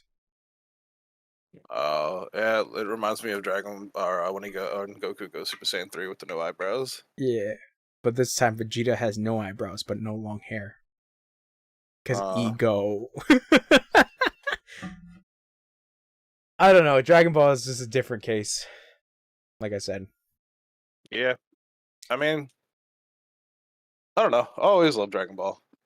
Z will always be my favorite, I'm sure. Yeah, same with me. I love Z to the end. But yeah, but besides anime, because I still gotta figure out other animes to watch, I watched the first episode of the Obi-Wan Kenobi show. I don't know what to feel. Okay. Obviously I liked some aspects of the prequels. And I liked Obi-Wan as a character. And this was the part of the thing about the whole promotion of the Obi-Wan show, was that it played a lot of the nostalgia factor of just like, you remember the prequels, right? You remember Obi-Wan? And did you like Obi-Wan? Because if you didn't like Obi-Wan, too bad, I guess. But it's weird because you remember when I played Jedi Fallen Order, right? Yeah. It has those elements as well in the Obi-Wan show, where it's like, same thing with Cal Kestis from Jedi Fallen Order, is just like, we're in the future, and this is a future where obviously Jedi are hunted down, and Obi-Wan is trying his best not to show that he's a Jedi. And then, you know, he can't help people, even though people are like, you're a Jedi, you're supposed to help us. But he's like, nah, I gotta watch out for myself and for Luke, because that's essentially the basis of the show, is like, Obi-Wan is watching over Luke the whole time. Right. And it's weird because it's like, I don't know where this series is going to go, because it's only 6 episodes, I believe. Mm-hmm. So it's one of those things where I wouldn't say I'm conflicted, but it's just like, this kind of comes back to the whole Better Call Saul issue. It's just like, you can't really do anything with prequel stories. You can only go so far. And right now, they're doing pretty much a setup for it. Can I give off like the cliffhanger for the first episode? Oh, you can talk about it all entirely Okay. in the first episode. I don't care. Okay, so essentially, Leia gets kidnapped, and this is like child Leia. Yes, child Leia. And you know who kidnaps her? The funky bassist from Red Hot Chili Peppers, Flea. Oh, dude. I would. Dude, it was so weird when I saw Flea. I'm like, oh, it's Flea in Star Wars. Okay, I guess. But yeah, Leia gets kidnapped, and basically the whole ordeal is Leia's parents are like calling Obi-Wan and being like, Obi-Wan, you're our only hope. Get it? And they're like, you have to save Leia, and Obi-Wan's like, nah, I gotta watch over Luke. And they're like, but she's equally as important as Luke. And then I'm thinking about the fucking what is it, Return of the Jedi? Is it Return of the Jedi? The one before Rise of Skywalker. I think it's Return of the Jedi. Either way, do you remember that part of the newer Something movie? Strikes Back. No, Right. it's not. So it's not Strikes Back. God damn it! These fucking movie titles are the worst. They killed Star Wars. They fucking killed them. With the names? Yeah. No, So naming no, killed just, Star Wars. I no. can't believe it. no, not even the name killed Star Wars. J.J. Abrams, why did you do it? No, I think just fucking. It's just George Lucas who fucking killed Star Wars. But he was the birth father. The Last Jedi. Yeah, he was a birth father, and he took it right out. He was like, I created you. I can snuff you right out, baby. Oh. The Last Jedi. Do you remember that part in The Last Jedi where the ship explodes and Leia is in space? Yeah. And then she starts zooming across. Bro, I laughed my ass off when I saw that scene. I was like, what the fuck is going on? And then, like, the end, and then the beginning of Rise of Skywalker, Rey's like, Leia has taught me so well in the ways of the Jedi. And I'm like, Leia has never trained in the ways of the Jedi. When the fuck did this happen? And it's like, wow, Star Wars is terrible. I'm like, holy shit, Star Wars is terrible. They got to put a prequel in there where Leia was. She learned the ways of the Force. Yeah, she learned the ways of the Force by Luke, because Luke was like, Leia, why don't you train with me? God, Star Wars is so fucking awful, and I feel bad because, like, I legitimately liked Star Wars at a point, but it took time to realize that, like, George Lucas fucking killed it, but then as he was killing it, he was like, hey, Disney, you want to help me choke this out? And Disney was like, yeah, let me pay you so much money, George. And then George was like, cool, here, Disney, choke this out. And Disney proceeded to choke it out. And that's why we have prequel shit happening. It is the worst. It is worst. This is the problem, is that, like, I love the world of Star Wars, but we're stuck on these fucking characters. Yeah. We're stuck on them, and that's what sucks. It was really fun with the one movie where Oscar somebody played the character. You're talking about the new movies? He was a pilot. Yeah, The Force Awakens. Right, but he got, like, his own movie. Didn't he? No? No, he didn't. What are you thinking of? Maybe The Force Awakens just felt like it was... The Force Awakens plays very... heavily around him, it felt like. Yeah, kind of. Yeah, because... Or he was heavily involved in it felt like, or something. Yeah, that was honestly, man, it's been a long time. Because, you know, the spin-off movies, but still connected to that universe, is Rogue One. I liked Rogue One. That was good. I liked it. I kind of liked it. Some people didn't like it, but I kind of enjoyed it. But even though that's technically a prequel movie in a way. Mm. And then you got Solo, which I didn't see.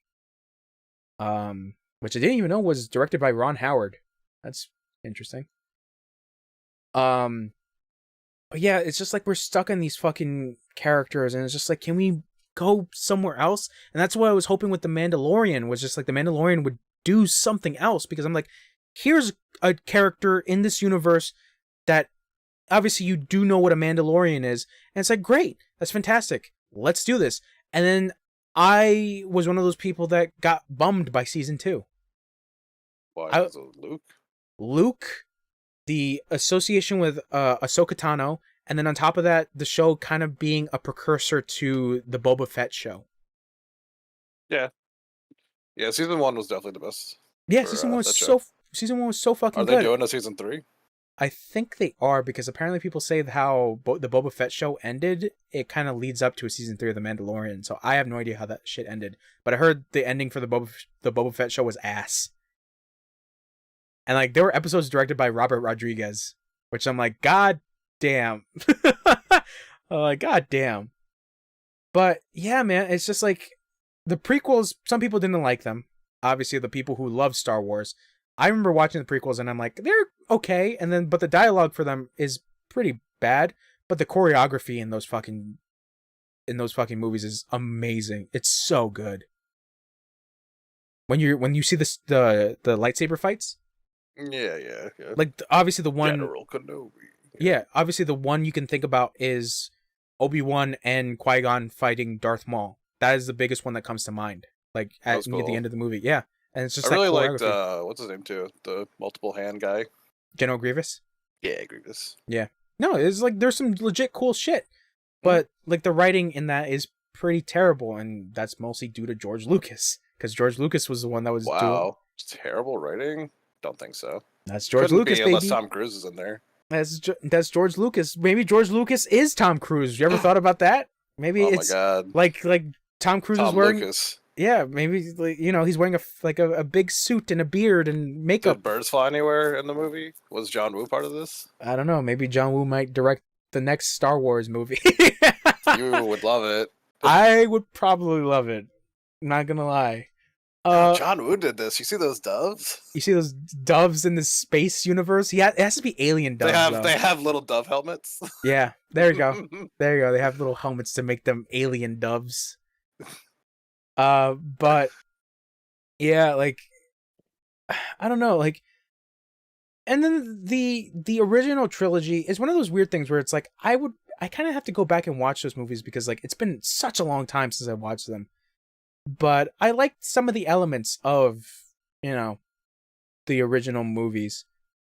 But man, the new shit, like I remember watching Force Awakens like opening night, and I was like, man, this was really good. I really hope, this movie goes pretty far. And then they fucked it up. They super fucked it up. I like Rian Johnson. I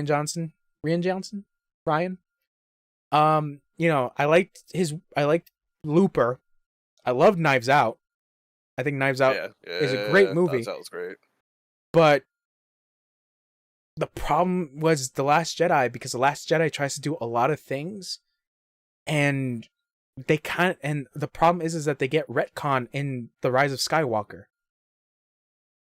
And I think the whole issue is that they didn't have a plan for this at all for those new movies. So it's just like you have this issue of just like new director, new writers, figure the fuck out of what happens from the end of this movie. And that's what happened to The Rise of Skywalker, was just like, how the fuck do we fix the shit or do anything that Rian did?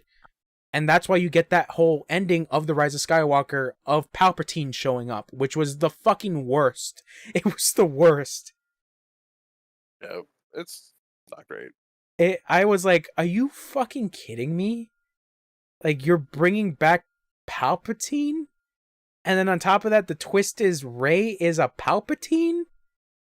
I'm like,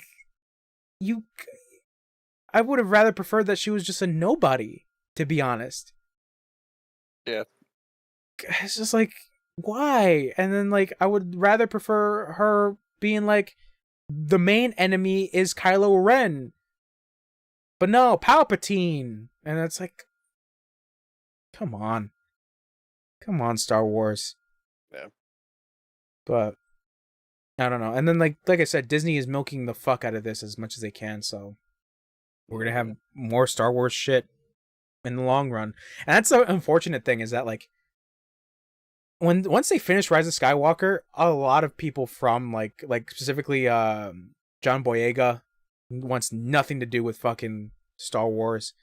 Same thing with Oscar Isaac a little bit. Like, he doesn't want to do anything with Star Wars. Daisy Ridley doesn't want to do anything with fucking Star Wars. I like Oscar Isaac as the character. As Poe Dameron? Yeah. Yeah, no, Oscar Isaac is a good actor. I mean, he got Disney Plus because he's in Moon Knight, but John Boyega doesn't want to do anything with fucking Star Wars ever again. Because I like John Boyega too. Yeah, John Boyega is a fucking great actor. Which I also recommend if you want to see John Boyega in a really good role when he was younger. Attack the Block is a really good. It's a very good movie. But I don't blame him because of the fact that like when that movie came out, he got a lot of shit from people who were just being straight up just racist. Yep. And that's what really turned him off from it, is just like, damn. And then the reason why I didn't like it was like, I was hoping there would be more for Finn, to be honest, as a character, because they were really building him up, especially in Force Awakens. And then it just went nowhere in The Last Jedi, and then it went absolutely, it was dead in fucking Rise of Skywalker. So I'm like, damn, that's a death of a character in these movies, which is unfortunate.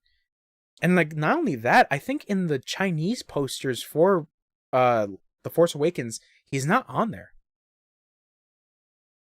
So that was the whole thing. It was just like, you can't do anything with these fucking movies. Yeah, I mean, it's not ideal, but different cultures are gonna have different posters the way they want it. Mm-hmm. I'm trying to remember. Did Black Panther even show up in China? Probably. I don't know. They just had the Winter Soldier on the front. I'm Yeah. just joking. Yeah. They probably just had the I think he was the only white guy in that movie. No, and Martin Freeman, Bilbo. I don't know who that is. Bilbo from The Hobbit. Young Bilbo. Yeah, who was he? He was like the agent guy. You don't remember? Wow, I remember this. Dude, Black Panther has so long ago it came out. Rest in peace, Chadwick Boseman. Yeah, that movie was so much fun though. Damn. Especially when like Michael B. Jordan was like, put all these tags on me, get ready to die. I was like, no, don't kill him. I think legitimately Killmonger was a very good villain. Yeah, it was fun. Yeah. He was a very good villain. But yeah, that Obi-Wan show is making me have the similar feelings as well. Of just like, I don't know if I can go through with this. And it's sad because like I've spoken to someone that loves Star Wars. I actually played Battlefront with her, and she fucking loves Star Wars, and it's just like I don't want to keep shitting on this because like, you know, like I said, people love this thing, and it's one of those things where like I'm nitpicking it, but I feel like I can talk about it because I did really love this series before. Yeah, I mean, you also have people that like the shows or the movies, you know? Yeah. So it's always gonna be that way with things. Like you're either gonna like it or not like it. Yeah. But I agree. I think they probably could have done more to really keep the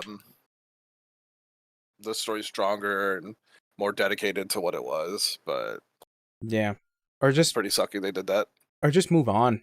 To be honest, just do something different because like it's a galaxy far, far away. You have a whole galaxy. Yeah, they for sure have more things they could write about and do. You have a whole ass galaxy and you're doing nothing with it. But that's like speaking of like Star Wars material. Like I know people really like talk very well of the KOTOR series, Knights of the Old Republic, because that shit takes place like fucking centuries back, you know. So you don't really have to worry about like fucking Yoda showing up, or as far as I know, Yoda showing up. But yeah, like I said, it's just like there's issues with Star Wars in general. Like I liked Fallen Order, but that still has elements of the movies because obviously the big plot point in that is the thing that they get at the end of the game. I don't know if I should spoil it, but you know, they get a thing at the end of the game where it's like super critical to what happens in like the rest of the movies. Yeah. But as besides the point. Yeah, so I don't know. I'm very conflicted in continuing on with watching the Obi-Wan show, but other than that, for like shows and TV, that's pretty much what I watched. Just dumb stuff or like just one episode of a certain thing. And I'm still watching Amazon's The Boys, which by the way, since The Boys is based on a comic series, I wanted to see what the differences were from the comics to the show. Holy shit, the comics are incredibly dark. They're super dark, and I think that's also a thing about the author Garth Ennis or Enos, I think Ennis, that a lot of his works are very, very dark. But yeah, Amazon's The Boys is still pretty good. And then as for video games, I haven't been playing that much. I've just been like going around playing like some stuff, just whatever. But I am sad to report I haven't been keeping up with Diablo 2 specifically. Yeah, so I gotta jump back into that. Oh, I was trying to play that yesterday. Oh, just hit my phone. I was trying to play that yesterday, and I forgot that my character was just online only. And I tried to log in, and the servers were like, "Nope, can't log in." And then I got booted out. So I was like, "Great, thanks Diablo 2." And I'm like, I should have made this character offline. Blizzard. Great, awesome servers. And that was the thing. I was just like, I should have made this character offline because I was like, God fucking damn it! Like I want to progress further, but the fucking server's bullshit. So on my PC, Steam Summer Sale's happening, so I'm gonna try to look at like games and stuff to like get, but like I've been mostly eyeing stuff that like came out PS3 and 360 era. So I've been looking at that. I recently got Remember Me, Dark Void, and Lego City Undercover. And then the Bionic Lego Commando City games. Undercover. Yeah. It's essentially GTA but Legos. And you play as an undercover cop. Yeah. Yeah. I did it. But I think the thing that's been taking most of my time is and this is part of one of our news things. Is that Wesley? Mm-hmm. Wesley, what are you doing? Doesn't respond. So the main thing that's been taking up my time is Dragon's Dogma. Oh, okay.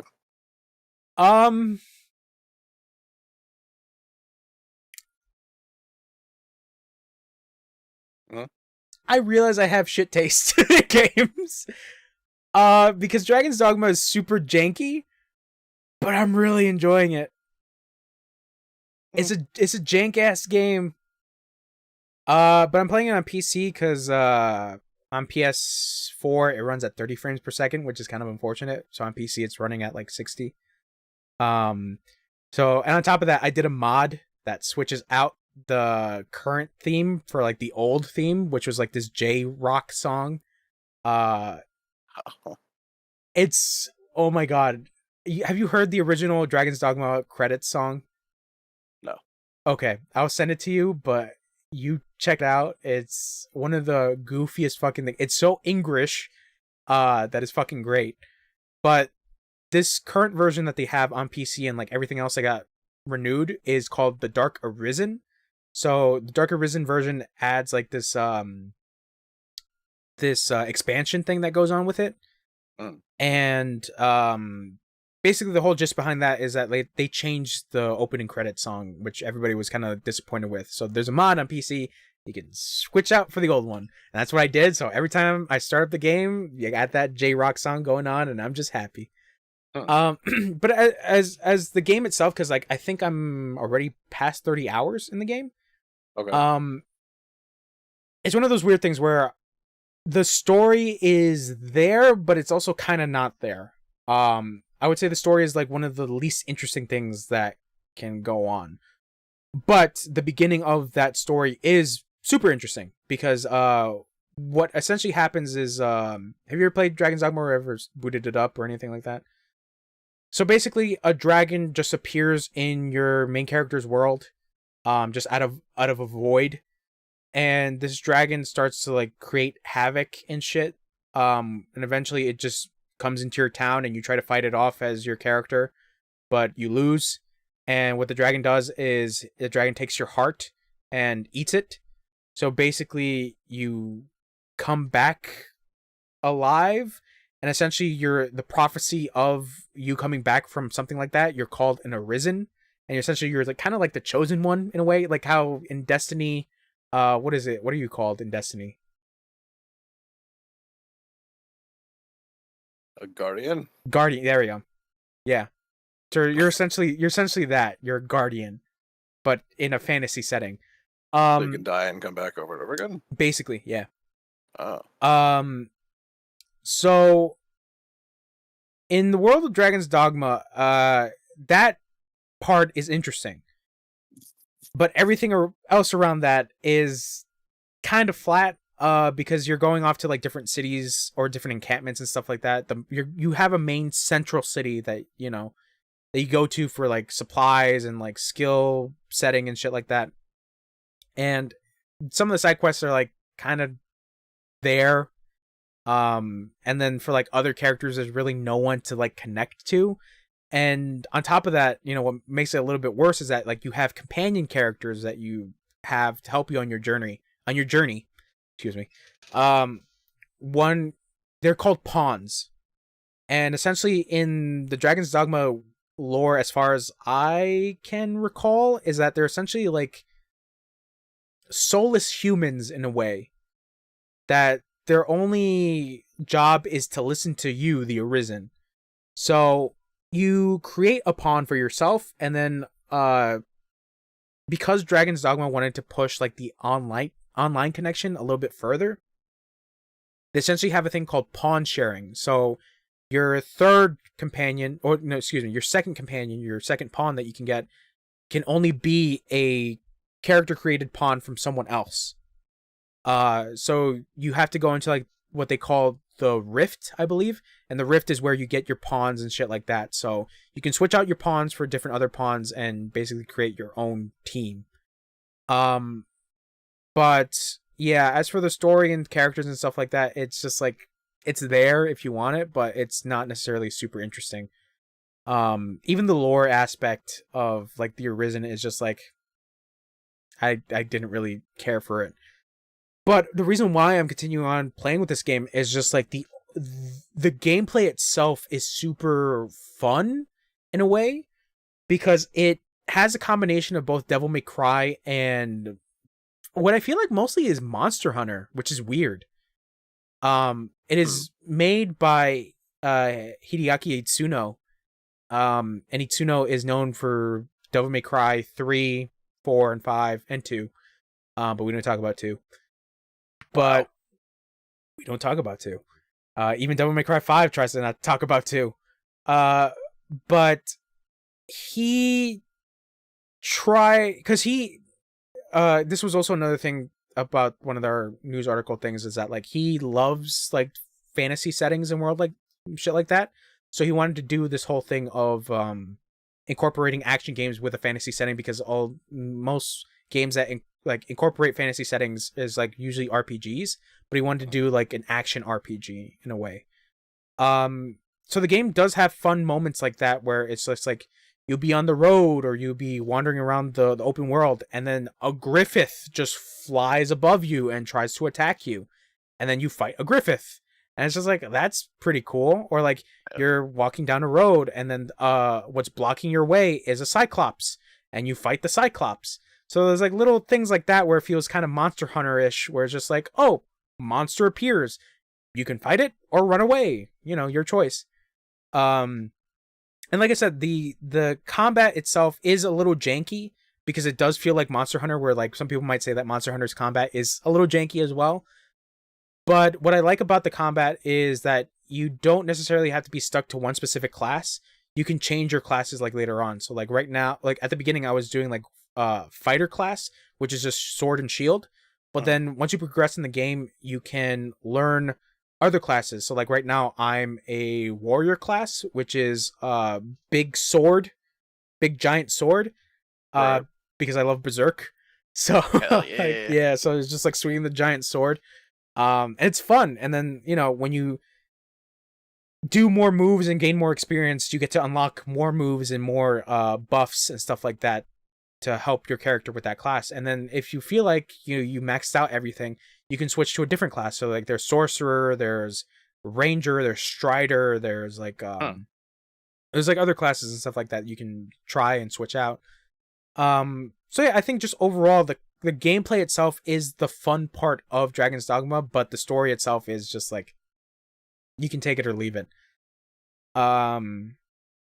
And besides Dragon's Dogma, I've been replaying Resident Evil 7 because it got that PS5 upgrade, and I got 100% on Resident Evil 7 on PS4.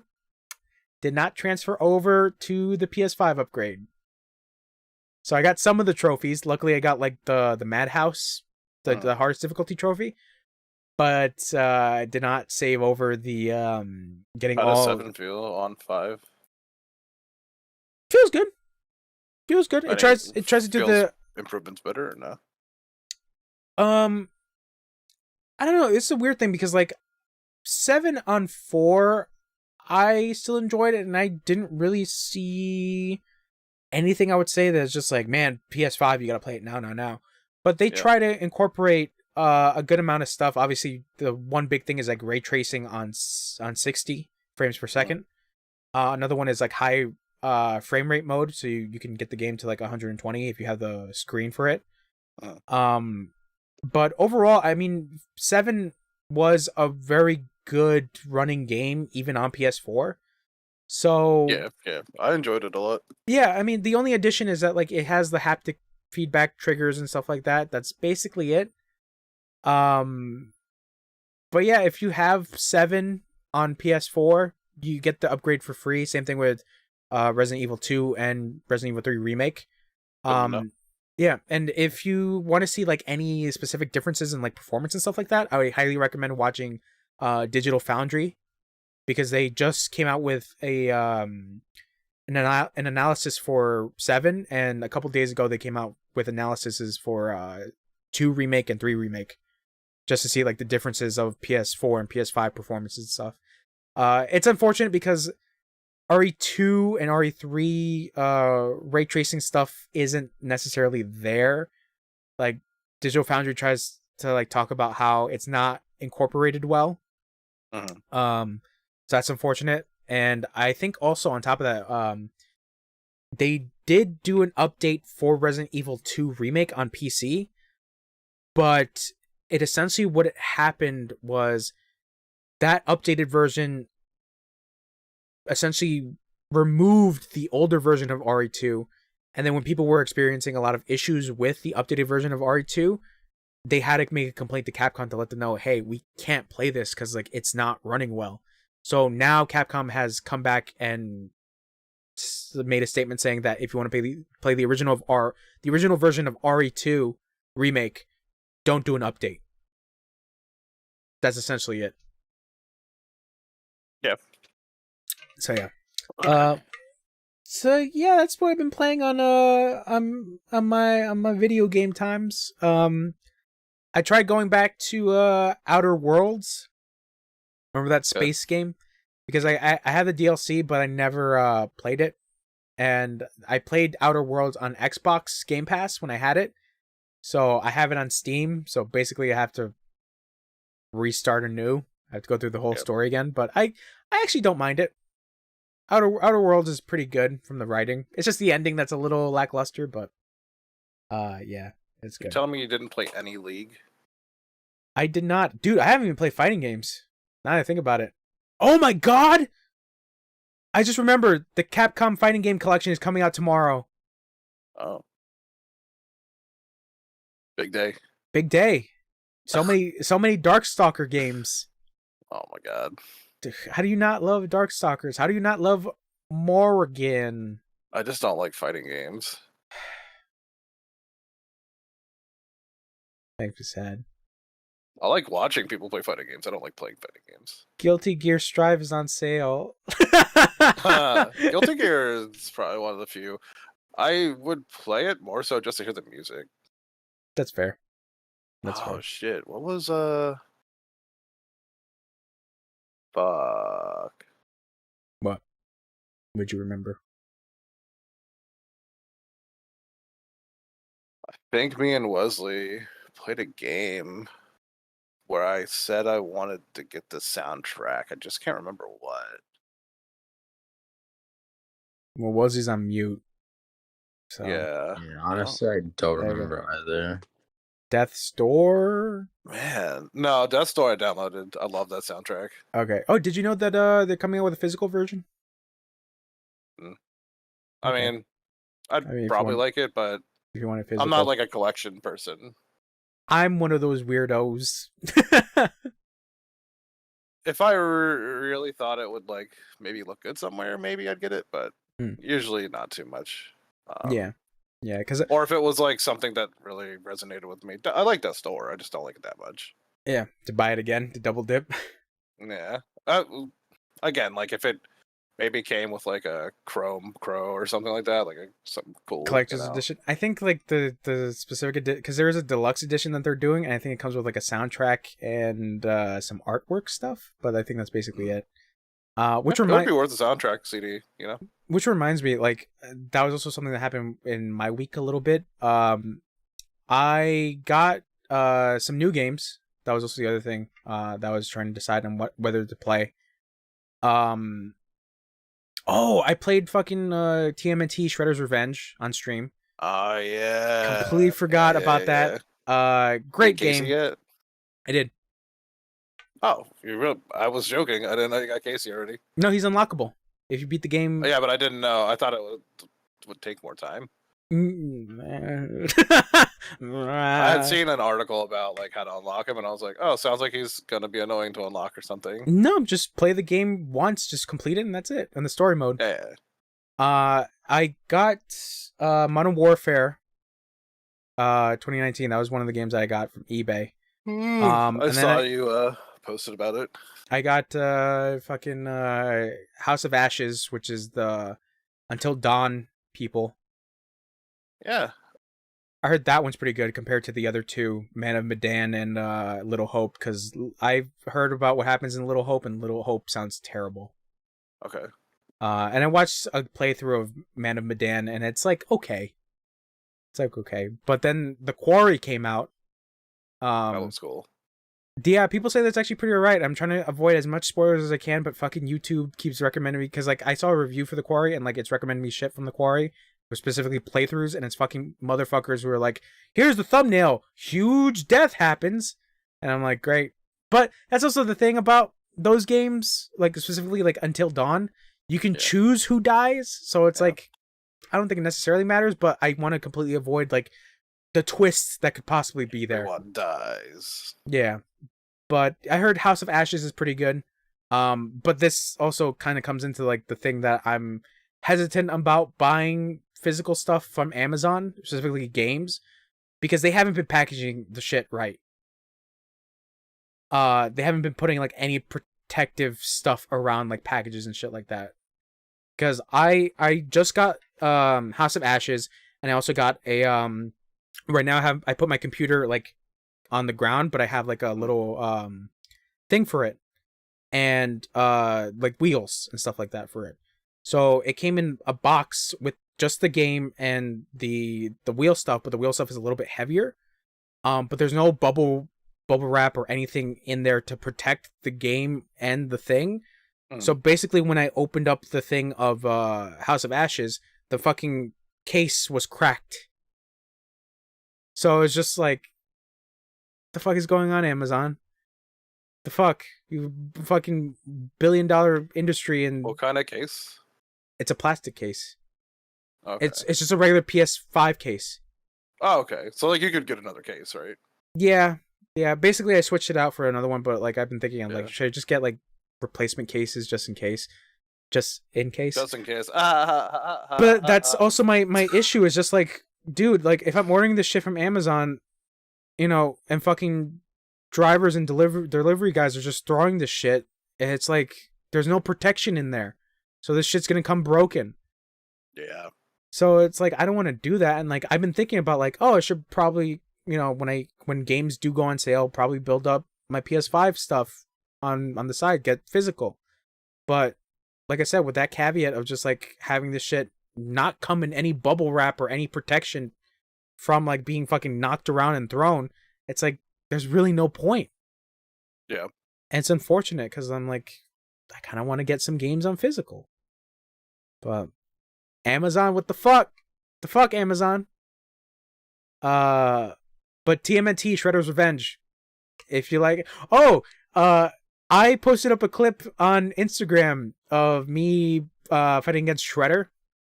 And like that boss theme is Raekwon and Ghostface Killah doing a Shredder, or doing, I think the theme is called We Ain't Came to Lose. And I got a message from Instagram, I think today, saying that the video was removed, the clip was removed from Instagram because it had a copyrighted song. Yeah, so I was like, oh, okay, but it's a good song. Yeah. Regardless, it's a really good song. But if you guys get Shredder's Revenge, let me know because I want to play co-op. It's really fun. It's on sale. Yeah, it's 20. Was it $22? 22. Yeah. It's super worth it, especially if you want to go back and play through like arcade mode and stuff like that. I thought about it. I don't know what I actually want to play. After watching some videos yesterday, is the old beat 'em up Power Rangers game from Super Nintendo. Oh my god, Jesus Christ! Get a Super Nintendo, bro, and a copy of that game, and a copy of that game. I don't have that. Foolish. Foolish. I mean, should always be I'm prepared. sure I could buy it online somewhere that would like, I don't know, PlayStation or Xbox. Someone has it probably. I'm sure it's been re-released at some point. I mean, you can always get the ROM. That's true too, but it's not as fun if you're not playing with a controller sometimes. I mean, but you could get a controller and. Yeah, I have. Well, I'd want an. I actually do have the SNES one. Never mind. There you go. I could technically play it on the computer. Yeah, you could get like a USB to SNES controller thing, and. Well, I have the SNES one that is a USB. Oh, is it like the 8-bit though? What do you mean 8-bit? Oh no, there's a company called 8-bit Dough. That. No, this is I have no idea. My brother gave it to me. Oh, okay. Yeah, no. The company's called 8-bit Dough, and they specialize in like specifically any SNES controllers and like NES controllers, that you can plug in with USB. They also have like one that's like a SNES controller that goes for Switch, that has hand grips, and then you can customize it on your computer if you want to play it through Bluetooth and shit like that. It's neat. Gotcha. It's neat. Yeah, that's what I've been playing. I've been thinking about going back to streaming, but I don't know when I'm gonna be consistent with that shit because I still have other shit to play. Yeah. Yeah. I don't know if I'm gonna go back with Kenna, Bridge of Spirits, and Final Fantasy, Stranger of Paradise. Honestly, I want to see the end of both of them. So you want to see the end? Of both of them, yeah. Okay. I have to think about I it. surprisingly actually enjoyed watching the Final Fantasy one. I didn't think I was gonna like that at all. It's fun because it's essentially Neo Light. Yeah. I don't want to play it, but I'm having fun watching it. What was the other thing that I was playing? No, there was other stuff that I wanted to play, or like am thinking of like either playing or either streaming it. That I'm just like, this is probably good content. Is this mostly like Shin Megami Tensei games? That I'm like, gross. It happens, man. It happens. Those games are so bad. They're fun. Wesley's playing one right now. Listen, I know you guys like that stuff. I just can't get into it. Wesley's playing one right now. He's playing Persona. Dude. Persona is Shin Megami? Yeah, it's a spinoff. Yeah. Oh, okay. That I didn't know. Booyakasha. Persona looks cool. I still wouldn't play it, but No. But you enjoyed the Stick of Truth. Think about it. It's like Persona. It's not the same. But you enjoy Diablo. You'll love Cars too. I mean, I might. You never know. I might. Oh yeah, that reminds me. Did you guys continue on playing Diablo Immortal? No, okay. I never touched it. Well, I guess just for Haler then. Yeah, I don't. This is gonna sound probably dumb. I don't want to support them. I'm not obviously gonna give money for it. But the way it's a gacha game, I don't want to support it because Blizzard decided to go for a gacha game, basically, or one of their main franchises, and linked story to it. Which like I wouldn't have cared if it was like a spin-off thing, and they were like, nobody cares about this game, but it technically has like story in it. Which like you could just beat it and then be done with it. Yeah. I'm just gonna watch the story on YouTube. I also don't feel like putting time into a game I'm not gonna play. Yeah. I don't know. I watched the thing for what is his name? Asmongold. And how this guy put $100,000 into it. Asmongold? No, someone he was watching. Oh. He Oh, he was watched just that like, clip of that guy putting in the yeah, money? Okay. yeah. We were getting Um, into a weird situation where streamers are reacting to other streamers, reacting to other streamers, or reacting to other streamers. yeah. Yeah. So I don't know. Hearing about how much money people are putting into it for like, Yeah. and like, I didn't know that gems have a star system. So 1 to 5 stars, which is literally a gotcha game. Yeah. So instead of getting characters like in other gotcha games, you're getting stones. This is why this shit is banned in the Netherlands and Yes, Belgium. dumb. It's Yeah. not worth your money. You're literally putting so much money into a game that you're probably gonna stop playing. I don't know. It's weird. People.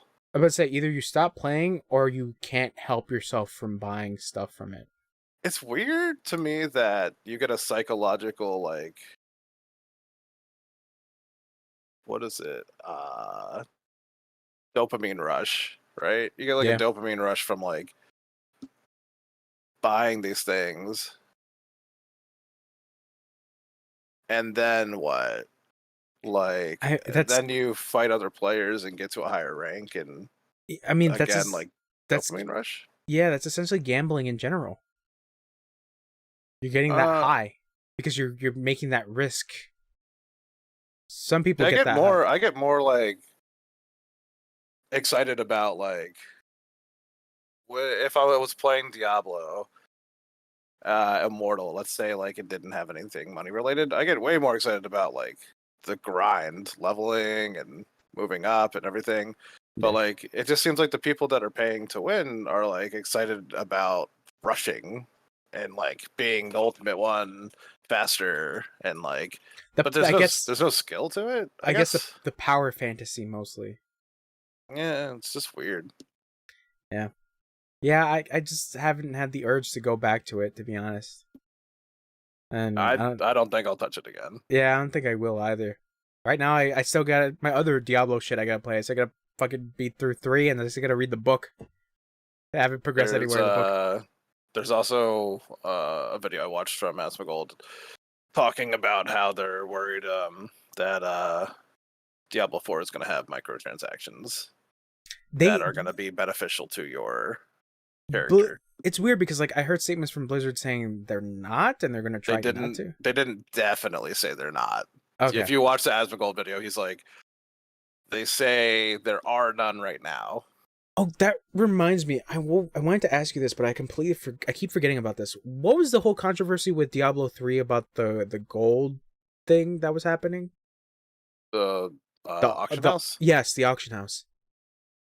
Uh, I don't know if you've talked about this before, but Diablo 2 had no auction house, so people would sell items online.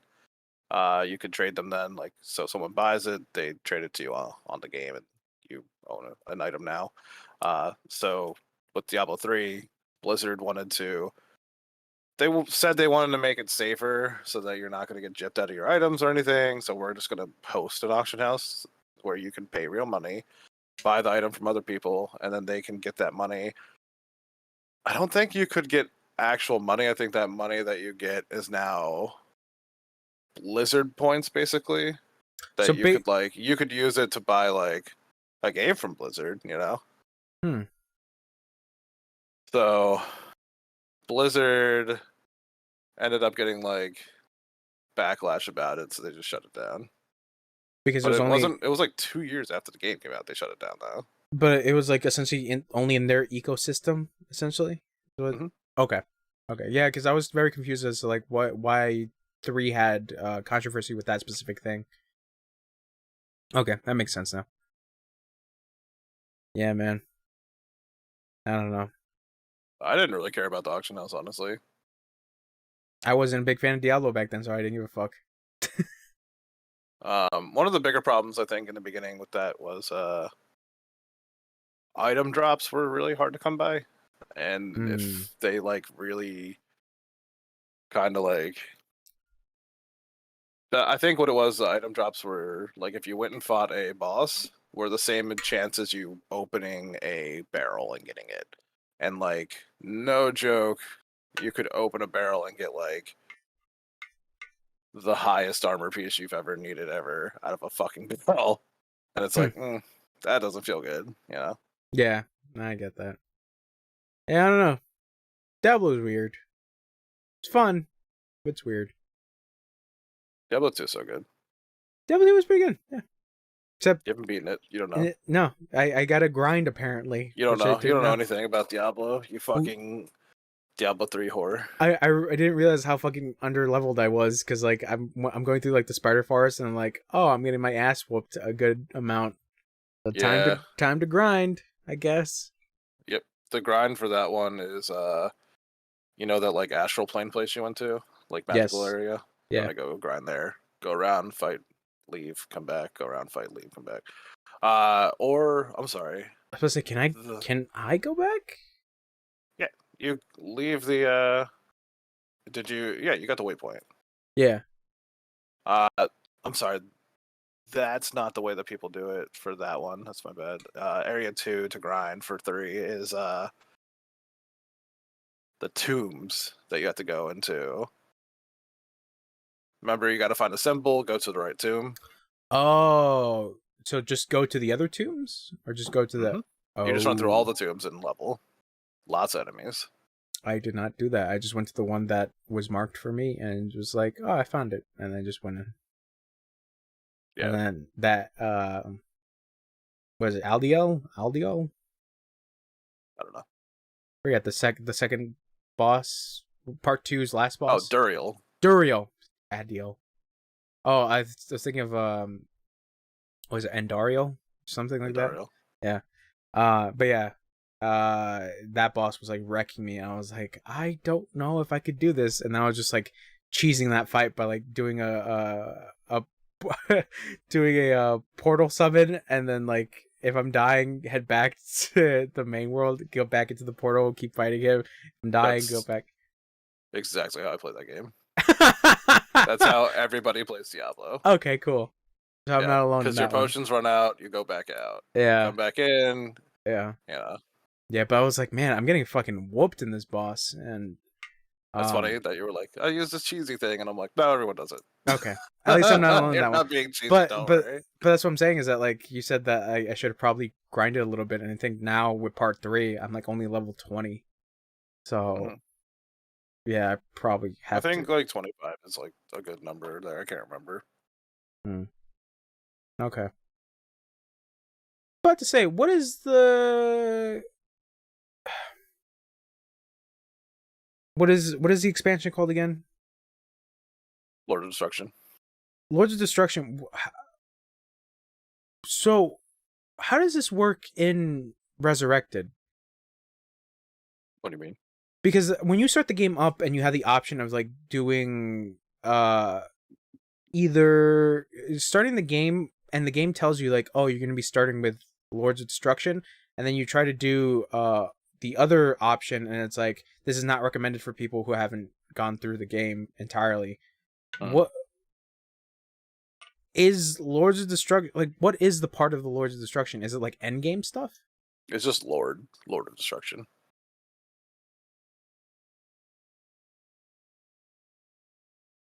But what is it? What about it? What do you mean? What is the expansion? Another act. It's another act and 2 characters. Oh, okay. Oh yeah, that's right. Because the assassin and the druid, those were the added ones, right? Yeah. Okay. That makes sense now. So you got the barbarian area, and then you get to fight Bale. Oh, okay. What act is that though? Like 5. Oh, gotcha. So wait, did the game originally end on Act 4? Okay, so it's like the same thing with 3, where they added Act 5 with Malthael. Yeah. Okay. Now I get it. Now it makes sense. Why does Bale keep coming back? Or did he come back? I think he was in 3. Was he not? Was he not like taking the form of like the little emperor kid? Nope. That was Belial. Belial. God damn it. The bees, man. Yeah, you're right. God damn. Belial, the... Lord of Lies. Thank you. There we go. Yeah. That's why I got that confused. 'Cause I was like, wait, isn't...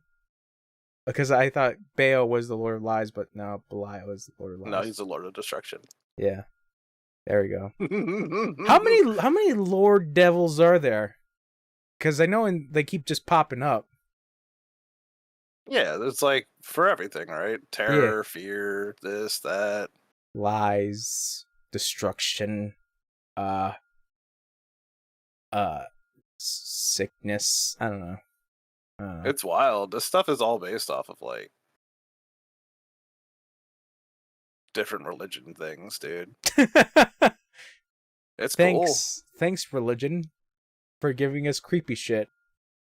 Yeah, Yeah, essentially. I Yeah. mean, they definitely build on it to make it like, you know, these like monsters, which is cool. So Yeah, I mean that's the cool aspect of Diablo. That's why it feels like it could be a metal album cover most of the time.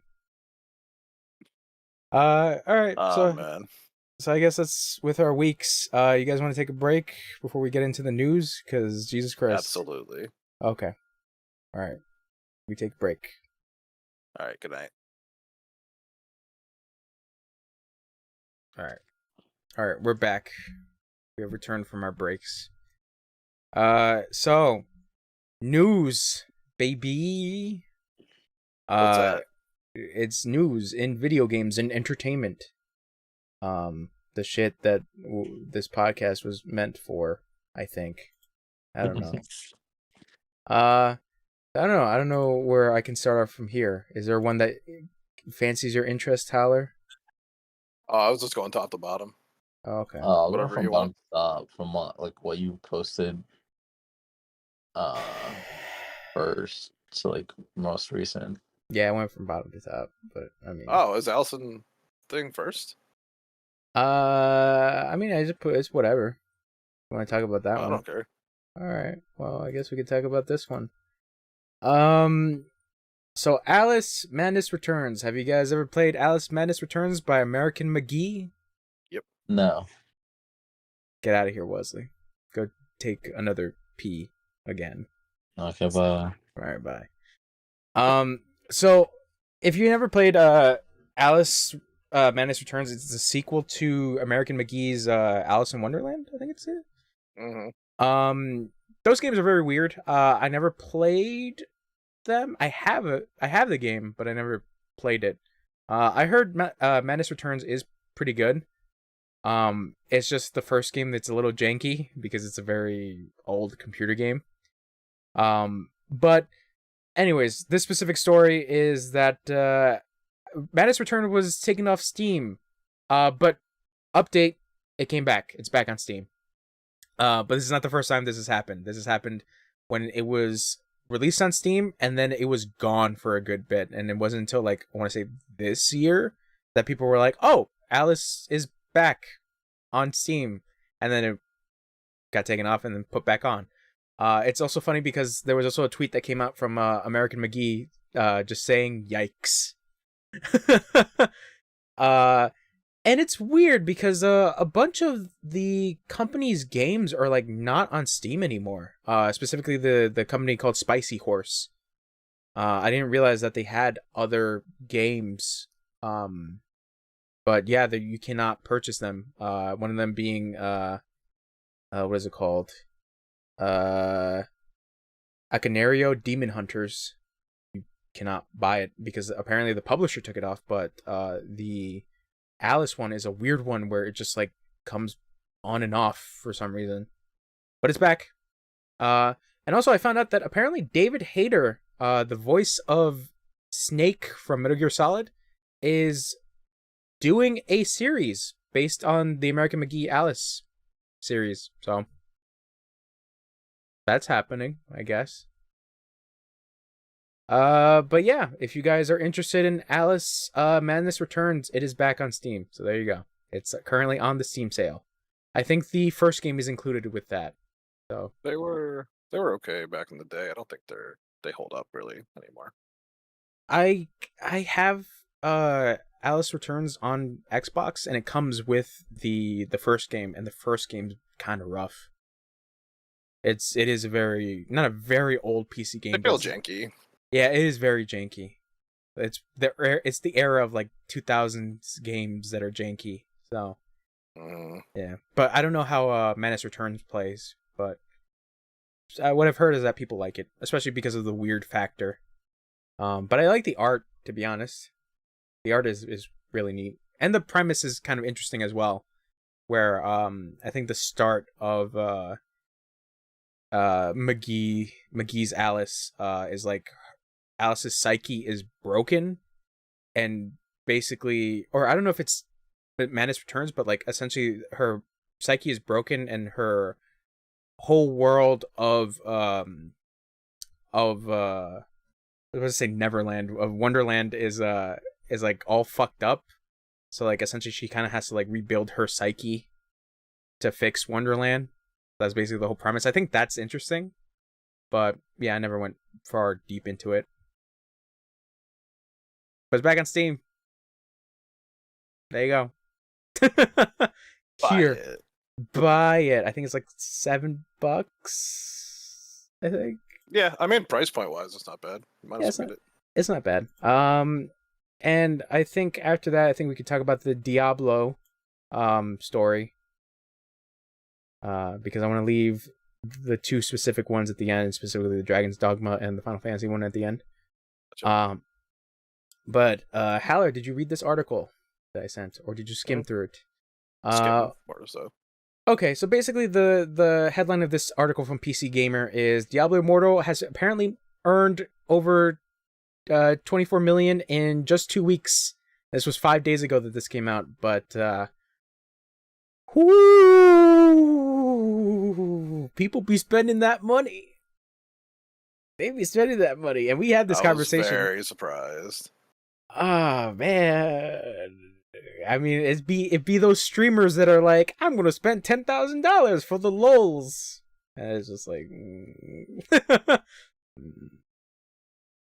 you're part of the problem. I watched a video from Young about how much it costs to receive one powerful gem to upgrade your weapon or item, and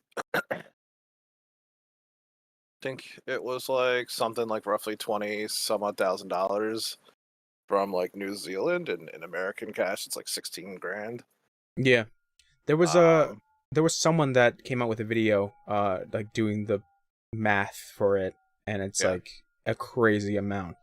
Well, somebody built a simulator that you can click a button and it'll run the rolls over and over again until you get one, and show you like, this is your chances and how much money it would cost to get there. Fuck. And his first roll for until he got one ended up being $32,000, I think. Fuck.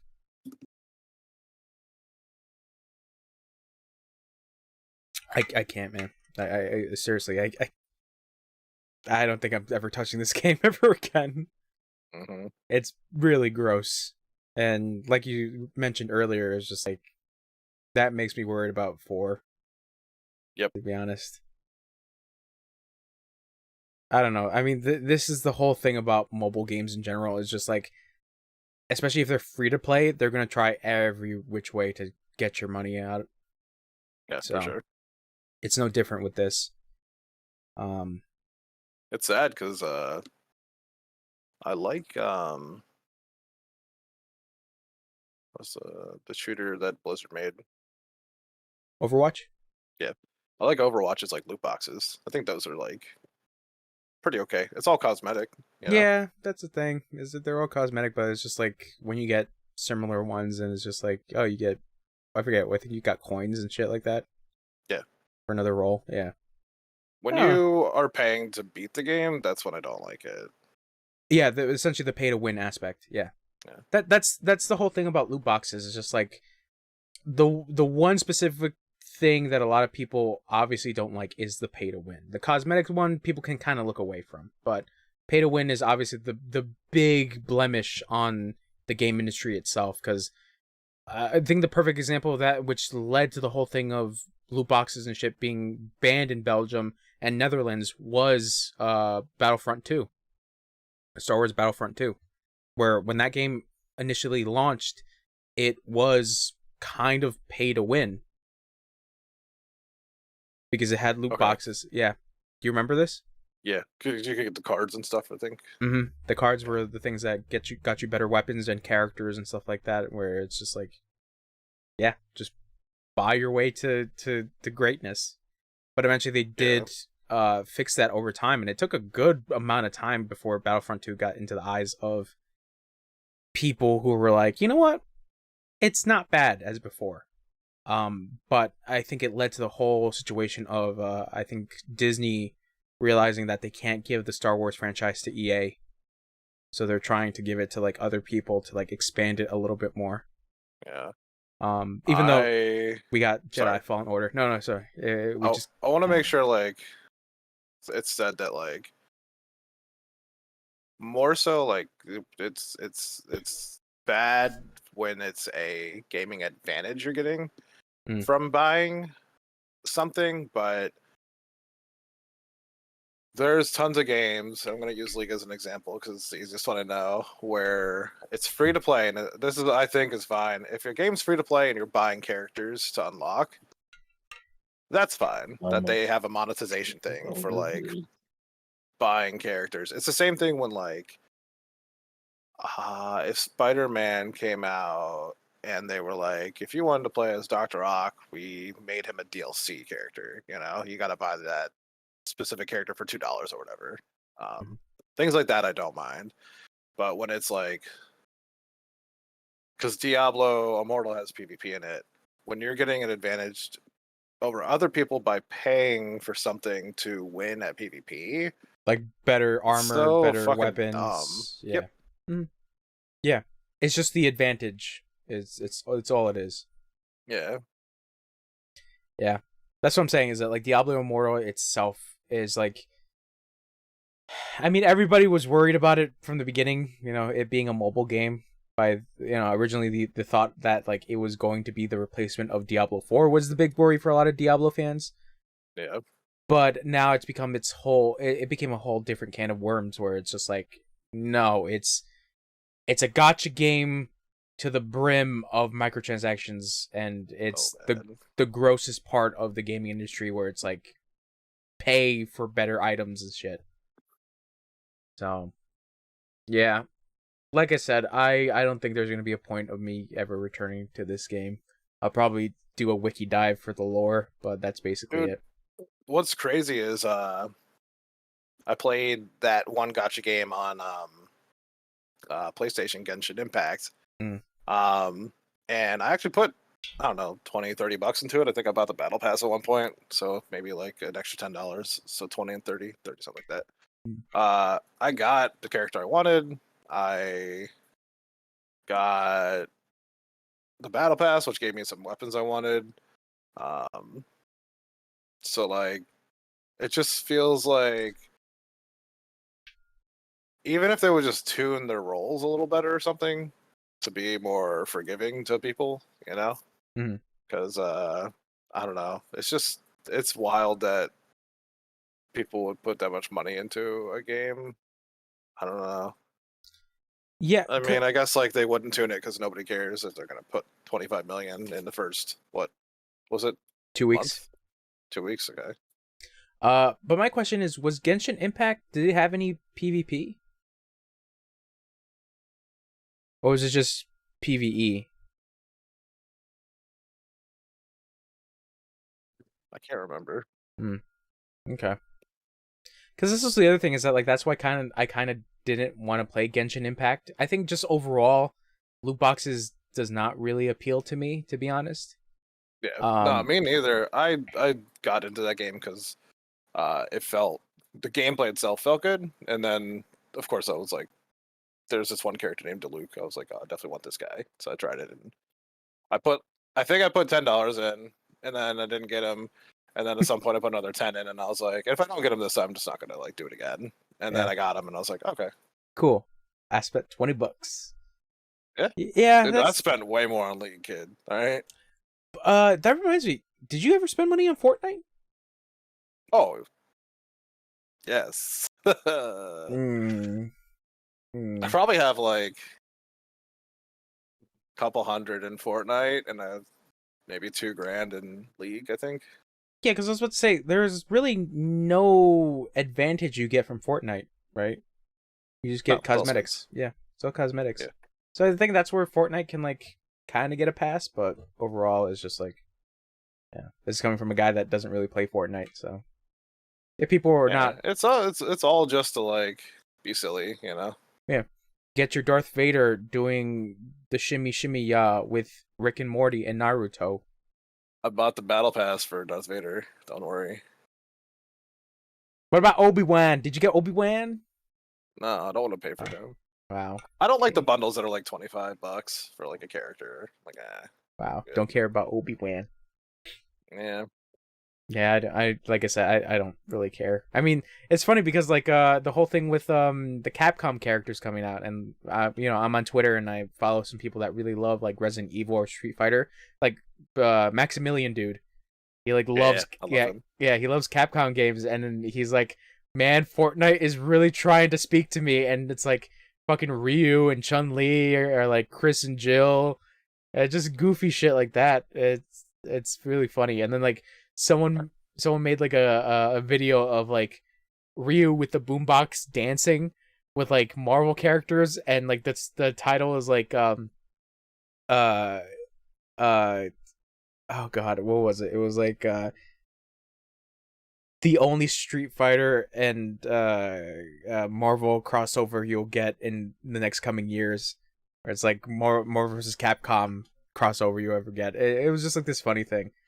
But yeah, it's just like Fortnite puts, you know, Fortnite's making money when they're able to do that many licenses and shit like that all at like the same time. Because I don't think there's ever been a point where like they just take skins away, right? Well, after battle passes, right? So battle pass. You can only get the skins in that battle pass if you have that battle pass. Once it's gone, you can't get it. Okay, so that's the only time that the skins go away. But like other than that, like people, if they got the skin, that skin stays with them. Yeah. Yeah. If you buy Ryu's with you forever. Yeah. I want that Chun-Li though. Yeah, I bought the Capcom characters.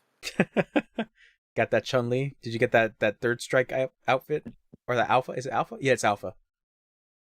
It's like more of like a skin tight outfit for Chun-Li. They put out updates usually, and they'll give them more outfits later and stuff.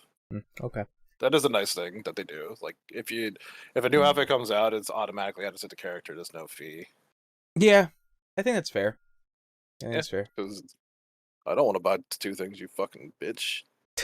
It's funny because like I think about like cosmetics and shit of like, have I ever bought anything in games? And I'm like, I'm pretty sure I have. Just to like have it, and I think this also comes back to like Monster Hunter, because like Monster Hunter does like a lot of like crossover events and shit where your handler can get costumes.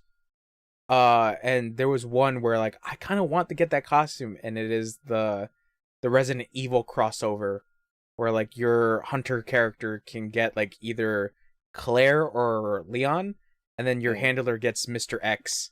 So I remember they showed a trailer of that, of like doing the Monster Hunter cutscenes with Leon running with Mr. X. It's very it's very goofy, but like it's one of those things where like there are times where cosmetics can be really fun.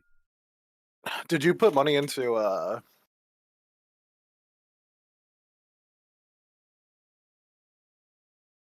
my god,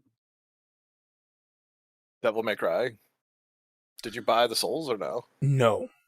That okay. I don't know. I thought you did buy souls. No, I stayed the fuck away from that. Give me 2 seconds. I have to take a phone call. I'm sorry. Yeah, sure. But I guess I'll talk about like Devil May Cry thing, since Wesley is here. So I remember that being a huge. Well, it wasn't necessarily a huge issue. The only thing is that like you really needed the red orbs to what's it called, to get new moves and shit like that. So there was one thing that like all three characters had. Well, I think all four at this point because Virgil is there. Which is called EX Provocation, and EX Provocation I think was like 300,000 orbs.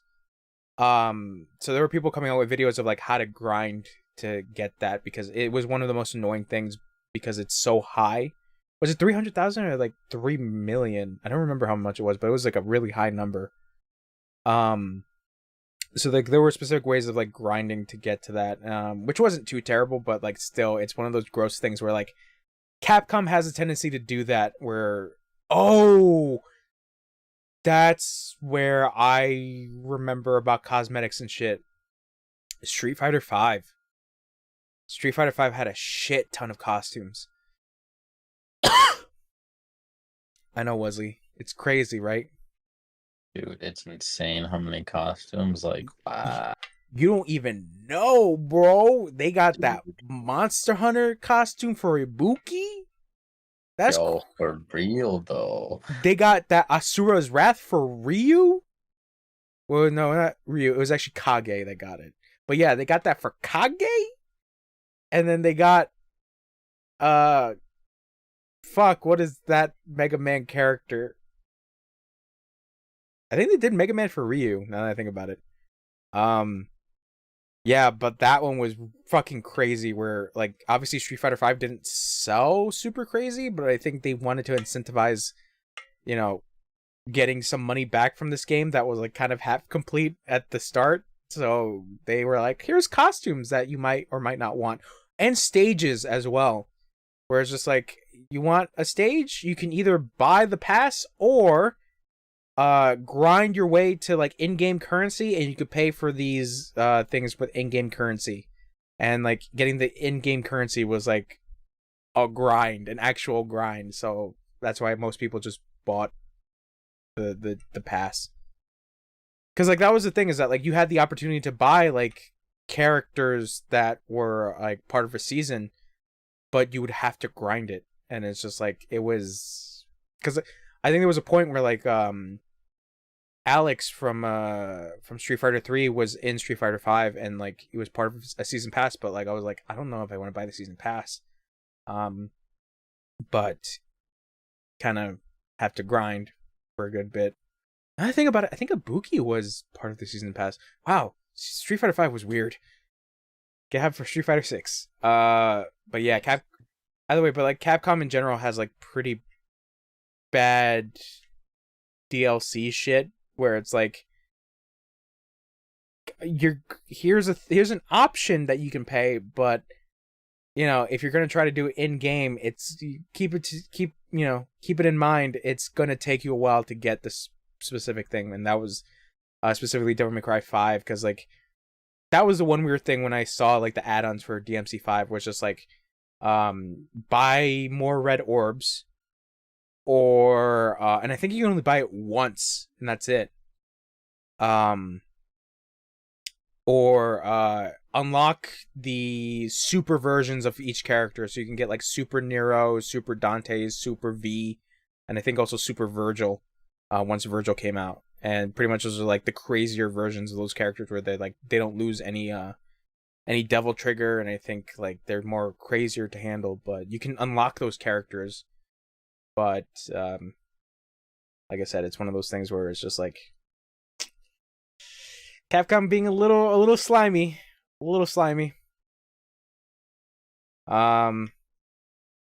Yeah, DLC is weird in general.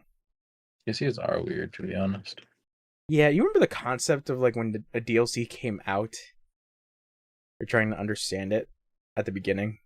Yeah. Yeah, it was weird. It was very weird, especially when I was like on PS3, because like I think that was like the start I started to see. It was just like, what the hell is a DLC? Yeah, and like, what's the point of it if you already have the game? Yeah, it's like shouldn't the game be complete? And like we're living in an era where anything could be fixed with a patch or DLC. Yep. Yeah, it's really weird. So I don't know. Haler is still on his call. Yeah. Yeah. I don't know if I should move on from this, but yeah, overall, I don't think Diablo Immortal is a necessity for a lot of people. Definitely not a necessity for me. Wesley ain't gonna touch that shit with a 50-mile pole. But you do you, as the kids say. God, there's like 2 things from Activision Blizzard that I'm realizing I put down. You know what? I think before the Activision Blizzard one, I think we could talk about the Ubisoft one. But I don't know when Haler's gonna come back. Alright, we'll wait for him to come back. Let's talk about that trailer for that game. Exoprimal? Yeah, that one. All right. Since Haler hates good games, Exoprimal. What did you think about it? Honestly, the concept was not what I expected. Yeah, it looks pretty fun. What they showed. Like, whatchamacallit? That was gonna be like an Anthem type S game. Mm-hmm. So, like you pick a suit, you go to one location, and like you do like missions in that area. Yeah. I didn't think it was gonna be like a PvE VP Yeah. type thing. It's so weird, the concept, but it's like, yeah, it's pretty cool. It seems really fun, but it like I forget, like you need like 6 people or 5 people. I forget how many people there were on there, but there was a good amount of peeps. I think it was like 4 or 5 per team. Yeah, something like that. But yeah, the gameplay actually looks fun. I think shooting even though like dinosaurs is goofy, at least it's different from like zombies or mutants or robots and stuff like that. So. Oh yeah. Yeah, I get. On top of that, like they're not just regular dinosaurs; they're also like mutated dinosaurs. So, I mean, it still kind of falls into the mutant class of things, but just the setup for it is pretty interesting, especially from that gameplay trailer, where it's like you're stuck in this game that this crazy AI thing is making you play. Yeah, and like apparently, like once it's done, you still keep playing the game regardless, but the other team, like, quote unquote, dies. Yeah, it's really weird. But it's like a Hunger Games-esque type thing. Yeah, and I think the reason why I like the appeal of this game is because of the fact that you're not stuck to one character class. You can switch at any time. Yeah. I think that's the one neat part where it's just like, oh, like we need the big heavy shield guy. All right, let me switch out of this from the sniper character because we already have another sniper character. So let me do this and like change the formula a little bit and like fighting big bosses like I think in the gameplay demo they showed the Triceratops. Yeah. And I think that was the coolest thing where you have the fucking shield on and the Triceratops is trying to like ram into you and you're like holding back from it. And I'm like, that's pretty cool. Yeah, like when they introduced it, they're like, "Oh yeah, you cannot fight the Triceratops alone." Yeah, and all you need is a Tang. It's like, all right, you know what? Time to do this. And it starts during the Triceratops. I'm like, yeah, that's so cool. What was that super move he had? He had like a giant hand and he like bitch slapped the Triceratops. Was it something like that? Yeah, so I think it's like it goes along with his like taunt. Where like he just bangs on his shield to like alert him and make him mad. Oh yes, I think it's to draw aggro. Yeah. Yeah. Because he was doing that later on with the regular dinosaurs too. Yeah. Like I said, there's some neat stuff about that game. They said they were going to do a closed beta, but I think you have to go on the website. I don't know if it's on the website at this time. But yeah, I'm interested in it. It's crazy that a lot of people thought this was going to be Dino Crisis like 4 or Dino Crisis remake, but Capcom doing Exoprimal. It's also funny that it's not called Dino Crisis because you would assume this would be a crisis of dinos. Yeah. But yeah, Exoprimal looks pretty fun. Like I said, if they do an open beta, let's say I don't get in closed beta and they do an open beta, I would definitely check it out. No, yeah. Yeah. The only thing I see with that game is the longevity. And that's the biggest issue with a lot of multiplayer games is like they're meant to be played for like a year or two or 3. But the issue becomes whether or not Capcom continues to support that game. Yeah, because like there's only so much that people could take with like a multiplayer wave-based survival-esque game. They have to change the formula a little bit like later on, or like add new content or new maps, for example. Or like new creatures. Yeah, exactly. So they have to constantly like update that to let the player base like be like, hey, like this thing is still alive. You know, we can still keep going strong. Like, I mean, Destiny is kind of the example of that, where it's just like we keep updating more shit, but I mean, I don't play Destiny 2, so I don't really know how it be sometimes. Because I know you guys kind of have your gripes with Destiny 2 at times. Yeah, it's like slowly dying. Me and him like stopped playing it outright for a good while. I think last time we played it was mid last month or so. Yeah. Or like beginning of last month. I mean, but it's also the other factor is that the game has gone free to play, so there's that. It's gone free to play for like years though. Like it's been like that for a while. Yeah, but that's what I'm saying is that like there is a difference from like when it was released as just a title for like what was it, $60 at the time, and now coming to free to play and like trying to keep updating constantly or like doing new expansions and shit like that to at least make the player base seem interested in it. But yeah, like you said, is that like it might be at the verge of just dying at this point. So yeah, I don't know. I don't know. Here's hoping Exoprimal is okay, I guess. And it lasts fairly long. Yeah. Yeah. Because that's always the thing that like I always like felt with like big multiplayer games is just like one of these days the server's just gonna go down and that's it. Yeah. That's it. That's why like with like multiplayer stuff, like I don't know if like buying cosmetics is like worth it specifically for that. Oh yeah. Because like at the end of the day, you know, I spent all this money on this particular thing and then poof, server's down, gone, and never get to play the game again. Unless you do like, unless the game has like an offline mode where you fight against bots, that's basically it. Oh yeah. Yeah. But speaking about gameplay and shiz, did you see the gameplay for Sonic Frontiers? I saw the like the first video you sent, or it's like the open world one that's like 15 minutes. Yes. Okay, do you remember that? Where it's essentially Breath of the Sonic? Yeah, it was pretty cheeks.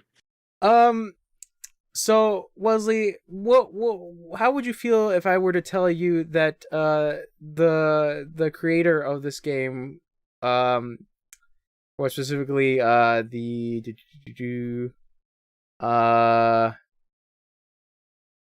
studio head came out and said the fans don't understand.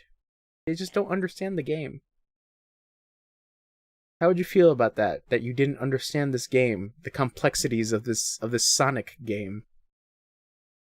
So okay, that makes no sense. What's complex about an open world Sonic game that you're literally just collecting rings? Because they're pushing the formula. Yeah, this article from comingsoon.net is very weird. Because I think they quoted a Video Games Chronicle interview that they had with Iizuka, the studio head, because of the fan backlash of just being like, this game looks like it still needs more time in the oven, even though it's supposed to come out, I believe, this year. But he's like, nah, he's like, eventually it's gonna get better, obviously before release, but he's like, the game is kind of alright at this point.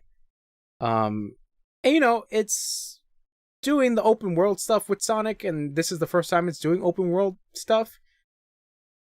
But I mean, the way the world looks is like, it looks so boring. Yep. It looks so boring, and I'm thinking, I'm like, why did the open world shit work in Breath of the Wild? I don't understand. Yeah, I don't know what to think about that, but I'll probably check out a video of like the final version of this game, but I don't think there's gonna be a point where I'm just like, I feel like playing the open world Sonic game, Breath of the Sonic. Yeah, because like what it seemed like from the video was just a giant sandbox with like someone that put like tracks and stuff together. Yeah, yeah. Just the layout feels very goofy. Yeah. Where you got like rails and bridges and speed boosts and shit like that.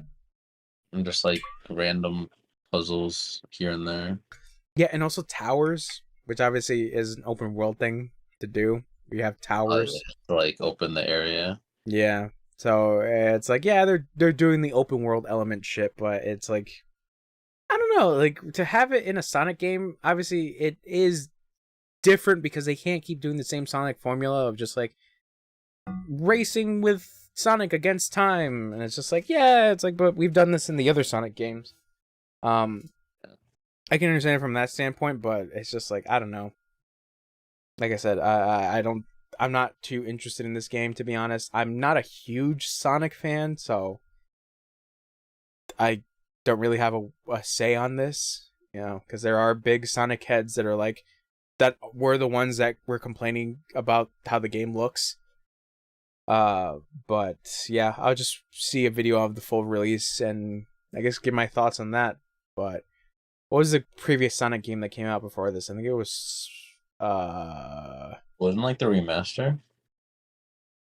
Oh god, I don't know, because they are doing the Sonic Origins collection, or Sonic Origins.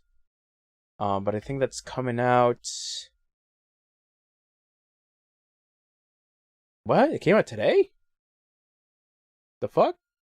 I guess it came out today.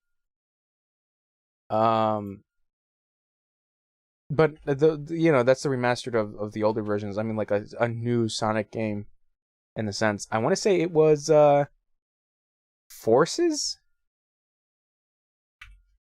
where you make create a character. Hold on, let me see.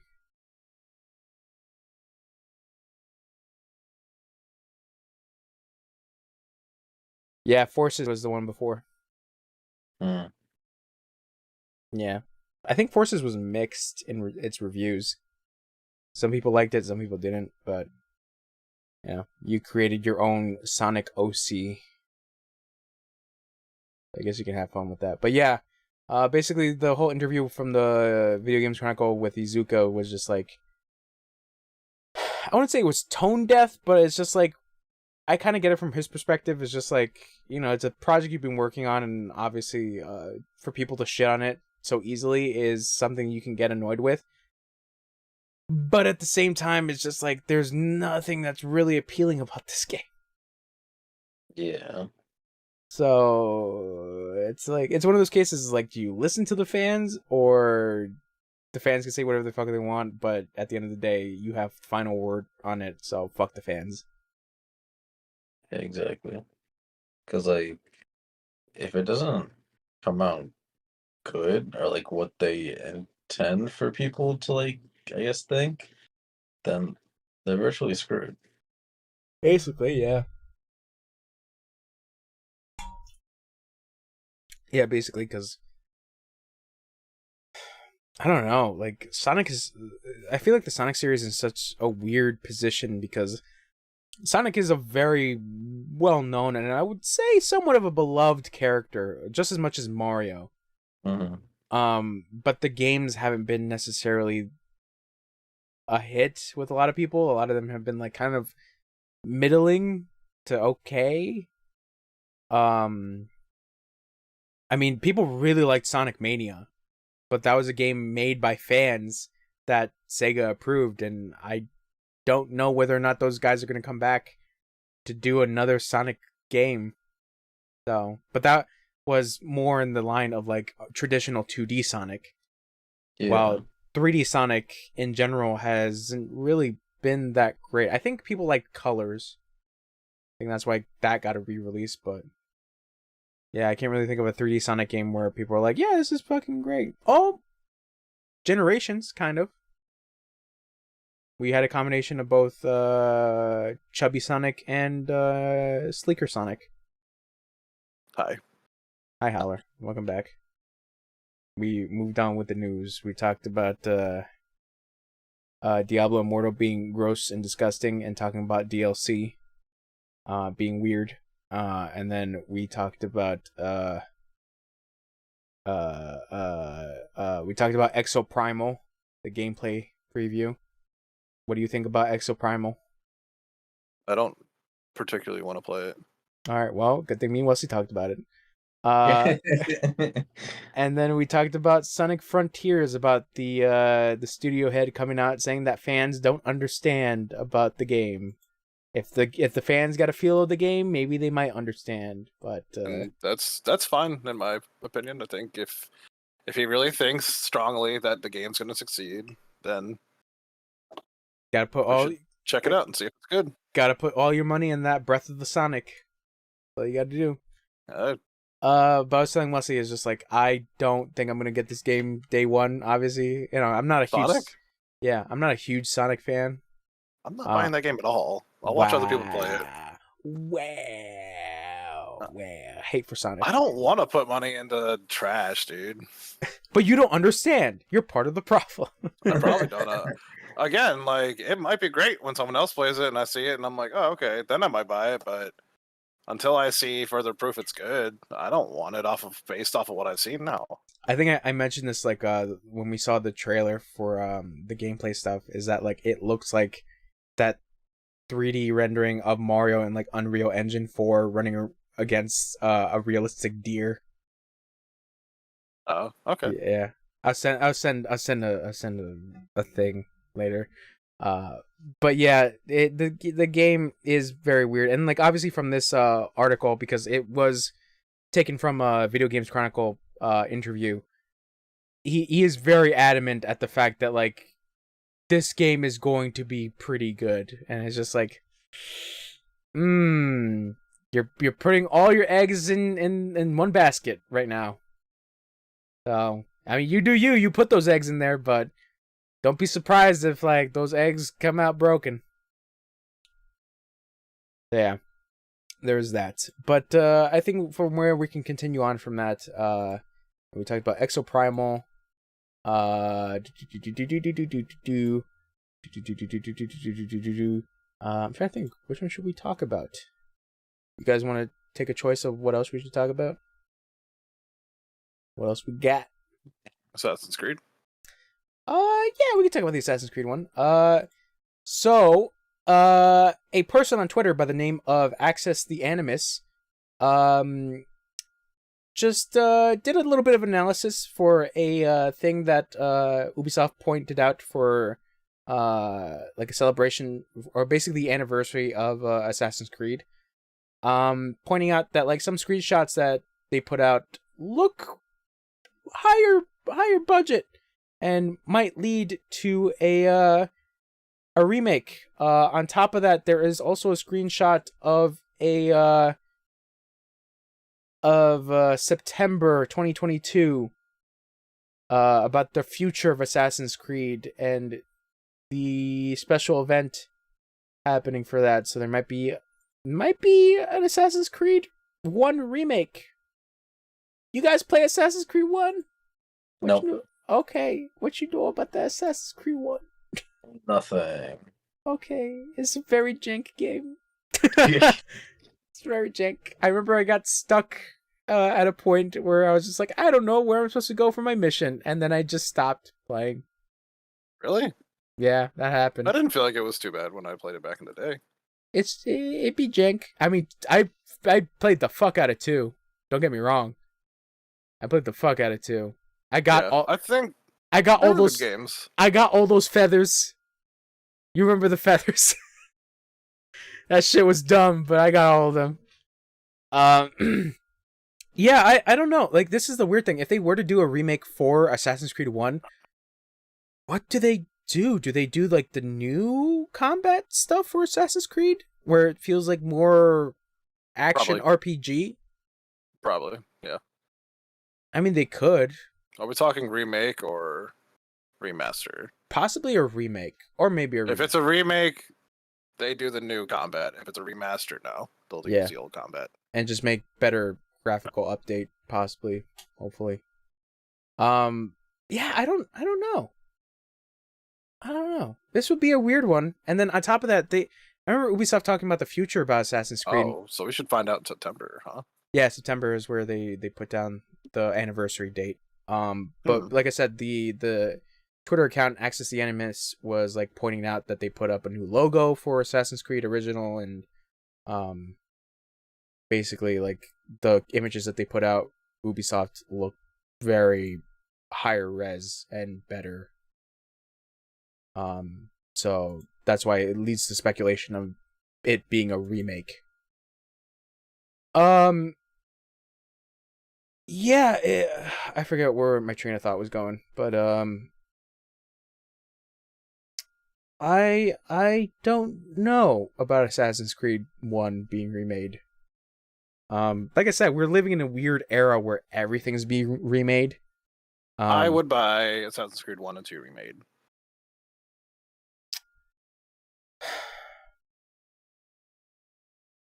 In the combat that it is now? Mm-hmm. I think it's an enjoyable storyline in the beginning.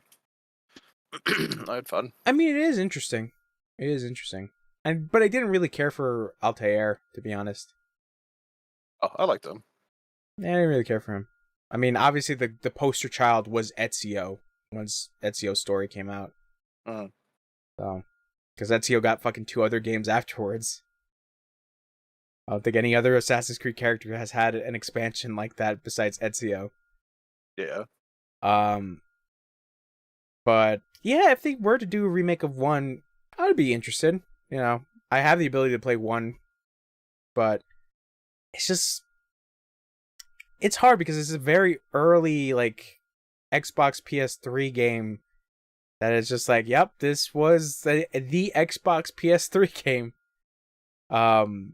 It's crazy to see like how far Assassin's Creed has gone with the series. I remember I mentioned that I beat Odyssey like not that long ago, and Odyssey is fucking ginormous, especially with the fucking DLC and shit like that. I think I put more than like 100 hours in that game, DLC included. And then the whole talks about Valhalla being almost as, or maybe twice as big as Odyssey. And then with the DLC Odyssey was really good. Odyssey was really good. Origins was pretty good as well, but I really enjoyed Odyssey. But Valhalla is a weird one because like either people enjoyed it or didn't like it. Valhalla's okay. I know they came out with that expansion that like essentially it was supposed to be DLC, but it got so big that they made it into like a separate expansion. So there's that. I think it's called Dawn of Ragnarok, right?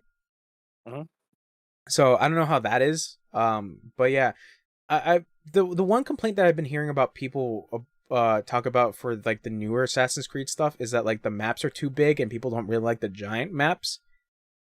I kind of like them. I kind of like exploring. Yeah, I don't see a problem with it.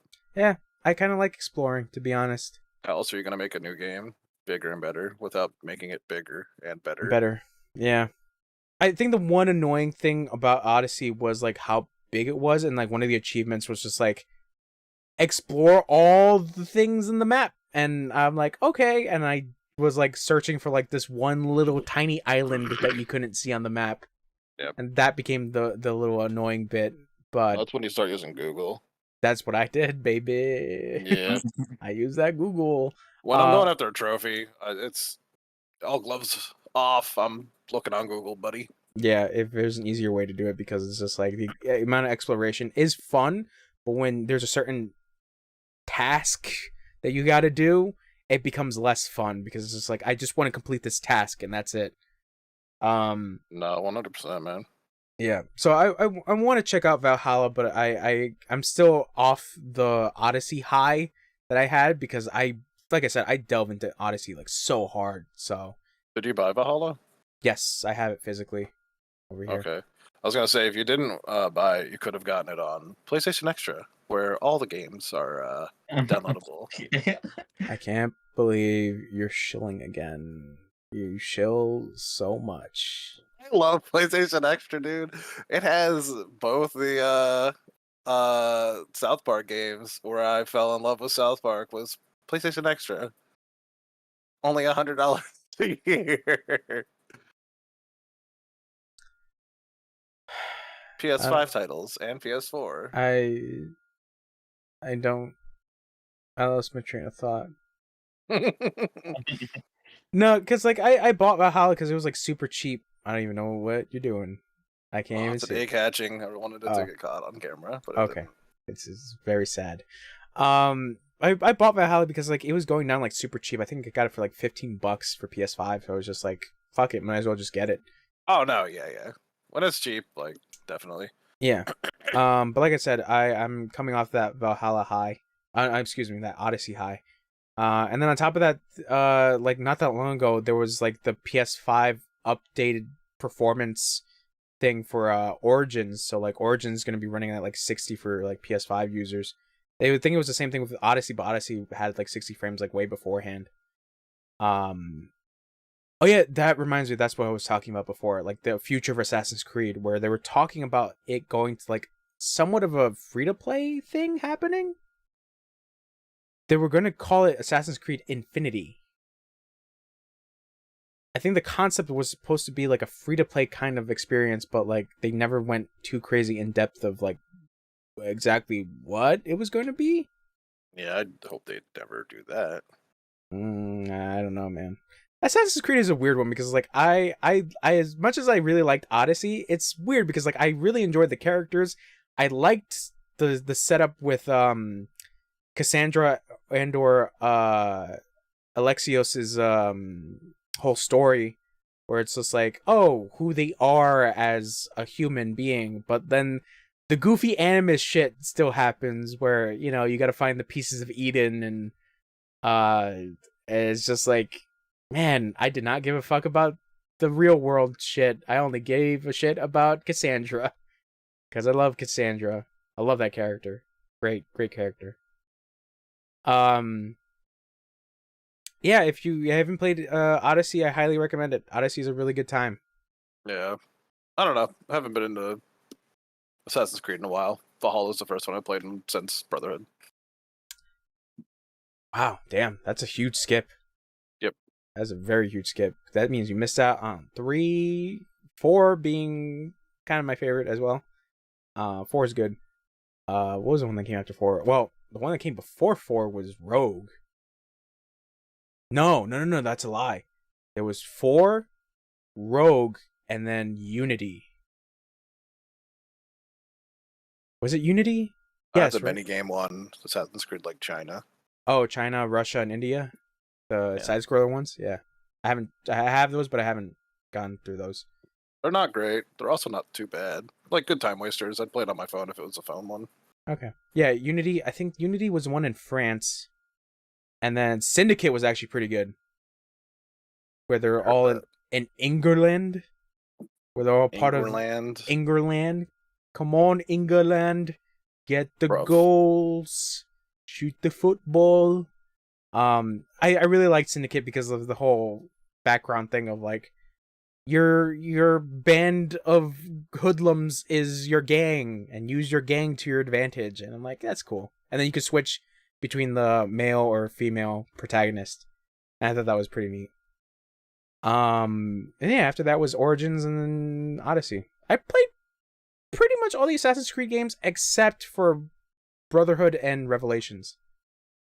And the side-scroller ones. But, yeah. Who knows? Assassin's Creed. So I think from there we can move on from the future of Assassin's Creed to the future of Activision. So we got 2 stories from Activision besides the Diablo one. Which one do you want to go with first? Probably the Tony Hawk one. All right, we got the future of Tony Hawk 3 and 4 remake. Not happening. That's the future. It's not happening. Vicarious Visions was merged. Yep, it got super merged. I completely forgot it got merged into a Blizzard support team. Yeah, they blame it on that's why it's not happening, but I mean, that is part of the reason. They could still do it. But Vicarious Visions doesn't... They can't. Unless Blizzard... It's essentially up to Blizzard. Well, specifically Activision. But, I mean, if we're talking about... They could have another team do it. Anyways, it doesn't really matter. Why would you care about Tony Hawk 3 and 4 when Skate 4 is around the corner? Get hype. Oh, yeah. You mean Skate Story? Skate 4. Skate Story. I mean, Skate Story is also coming up, but Skate 4, 2023. Oh, you mean Sessions. That's what you mean. No. Real Skate 4. I mean, Skate 4. There's supposed to be... I can't remember... Hashtag rumors? The date, but there's a date coming up where Skate 4 is supposed to be shown off. Hey man, I would like to see something. I still haven't gone through a Skate game. I only played like a little bit of it. Yeah, they're fun. Yeah, no, they seem pretty fun. I know Sessions was supposed to be like that as well, where it's more like a simmy kind of version of Skate. But... Yeah, it doesn't feel as good because it doesn't have like... It's not as big, it's not as fast. Yeah. I don't know. Sessions is a weird one because like I think they also announced the PS5 physical release of it. I remember when it was like on early access back in the day. Why would they fucking put a physical copy out? Wow, so much hate for Sessions. What's a Sessions physical copy, bro? Maybe the people that really like Sessions. You ever thought about that? I know there was such a following. Wow. Honestly, with this 3 and 4 Tony Hawk thing, I'm sure there's groups that want it, but personally, 1 and 2 was enough for me. I don't need 3 and 4 remade. But I don't know. I never played 3 and 4. Well, I never even played 1 and 2. So I played 3 and 4. They were fine. It would be fine if they made it. I think I'd probably get it, but I'm not huge into Tony Hawk anymore. So I think the real question is whether or not the soundtrack would be good. Because do you remember any specific like songs? That's fair. No. I'm fine. Again, with Tony Hawk 1 and 2, pretty great with the soundtrack. I don't really care. I was genuinely surprised about like how good the remake's like soundtrack is. That's why that makes that game virtually unplayable on stream. It makes me happy that they have Tech 9 in there for a song. So yeah, I mean, you got Tech 9. You're gonna have a good time. 9. Yeah, and they got a lot of the old stuff too, then in there, which was great. Yeah, like, I think Goldfinger or something. Yeah, what was that song? I don't remember. Was it Public Enemy or I don't remember. I think it's Public Enemy. Because there was like this one specific song that people were like, "Oh man, the remake better have this one specific song," and I think it came back, but I forget which one it is. But yeah, I think just on another note, it's kind of sad that Vicarious Visions just like got merged. Yeah, this is a good studio, I think. Yeah, because they did the Crash Insane trilogy. They did what was it? They did oh man, Skylanders, Guitar Hero, a little bit of Destiny. Vicarious did Guitar Hero? Yeah. Ooh. They helped worked on a couple titles. That makes me sad kind of then. Yeah, 30 years. Guitar Hero was great. Yeah, 30 years they've been working for Activision Blizzard. Let me actually look this up. What other games they've worked on Vicarious Visions? Because I feel like I've...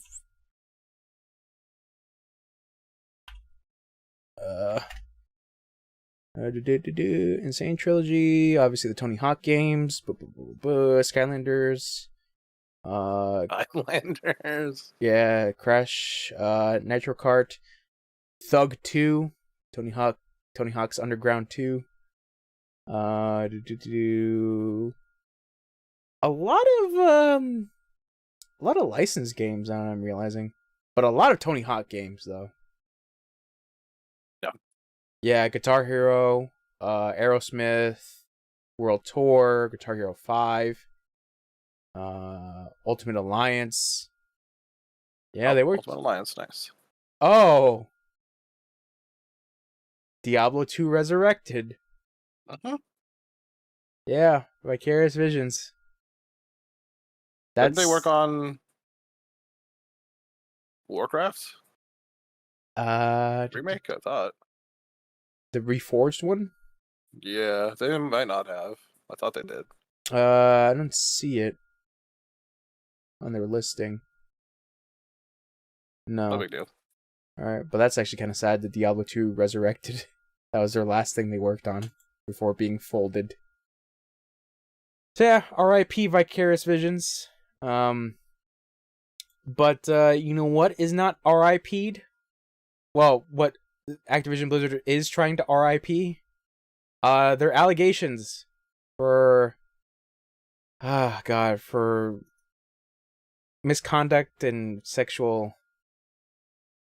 assault allegations. Okay, so we've gone through this dance, man. We've gone through this whole loop of talking about this, and I think this is the most goofiest fucking thing to come out. So there's an article from The Verge talking about that Activision Blizzard's internal investigation found that Activision Blizzard did nothing wrong. Just going through this whole article and seeing the quotes from a spokesperson from the internal investigation team is kind of gross. Because of the fact they're really trying to downplay it, in the sense that, like, they were citing that people who made these complaints were people who were, like, disgruntled employees and people who were just, like, trying to get attention, which was not the case. And then the whole situation with the DFEH and the EEOC, the settlement happening, and just all that shit, just snowballing into this whole fucking thing. Either way, this whole article is just like, nobody asked. Nobody asked for this. Nobody asked internal investigations to be like, hey, what did you find? Company that works for the same company. Yeah, I think it's just dumb. I think it's the fact that the audacity to say that, you know, that they found nothing from the reports, where it's like from every single worker and even the people that used to work there that was doing the harassment are like, yeah, we did it, but it's in the past, is fucking ridiculous. It's dumb that they investigate themselves. Yeah, in the first place, yeah. I think that's the stupid thing. Yeah, I'm just so curious as to what the future is gonna look like, especially with the whole transitioning with Microsoft. What's gonna happen with Bobby Kotick because of that whole investigation. And that's the whole thing. It's just like, man, Microsoft took on a company which I feel like their PR is like the worst at this moment. They invested so much money into this thing. And, you know, you got the lawsuit from, like, what was it? It was like from New York City. It was also the other one. I forget for like the employees. I think it was like a labor union of sort. I forget what it was, but we covered this as well. Mm. And it's just like they're getting lawsuit after lawsuit from, like, not just people who work there, stockholders. So it's like, where is this going to go? And then, you know, obviously the Bobby Kotick thing is also the biggest one as well, where it's just like, what's gonna happen to little old Bobby? What gonna happen to Bobby? Hopefully he goes away. Hopefully he jumps out with his golden parachute. Yes. Okay. Like DB Cooper. He becomes a myth with all that Put money. yourself into a river and then drown. Oh, there you go. That could happen.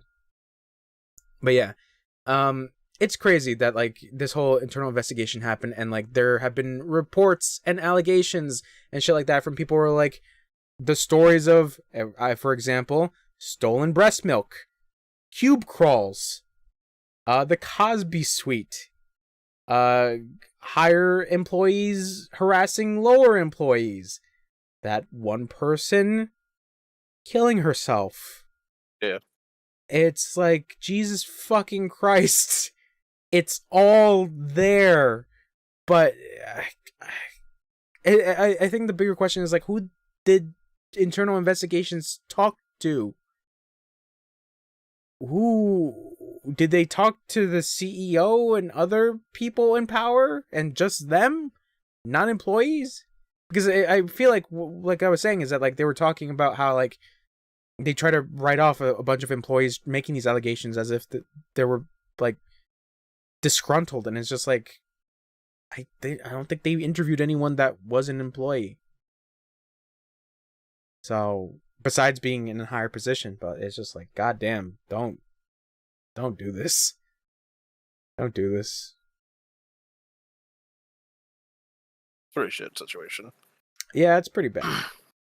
It's pretty bad. But Diablo 4 though? Hopefully no transactions, yeah. Yeah. God.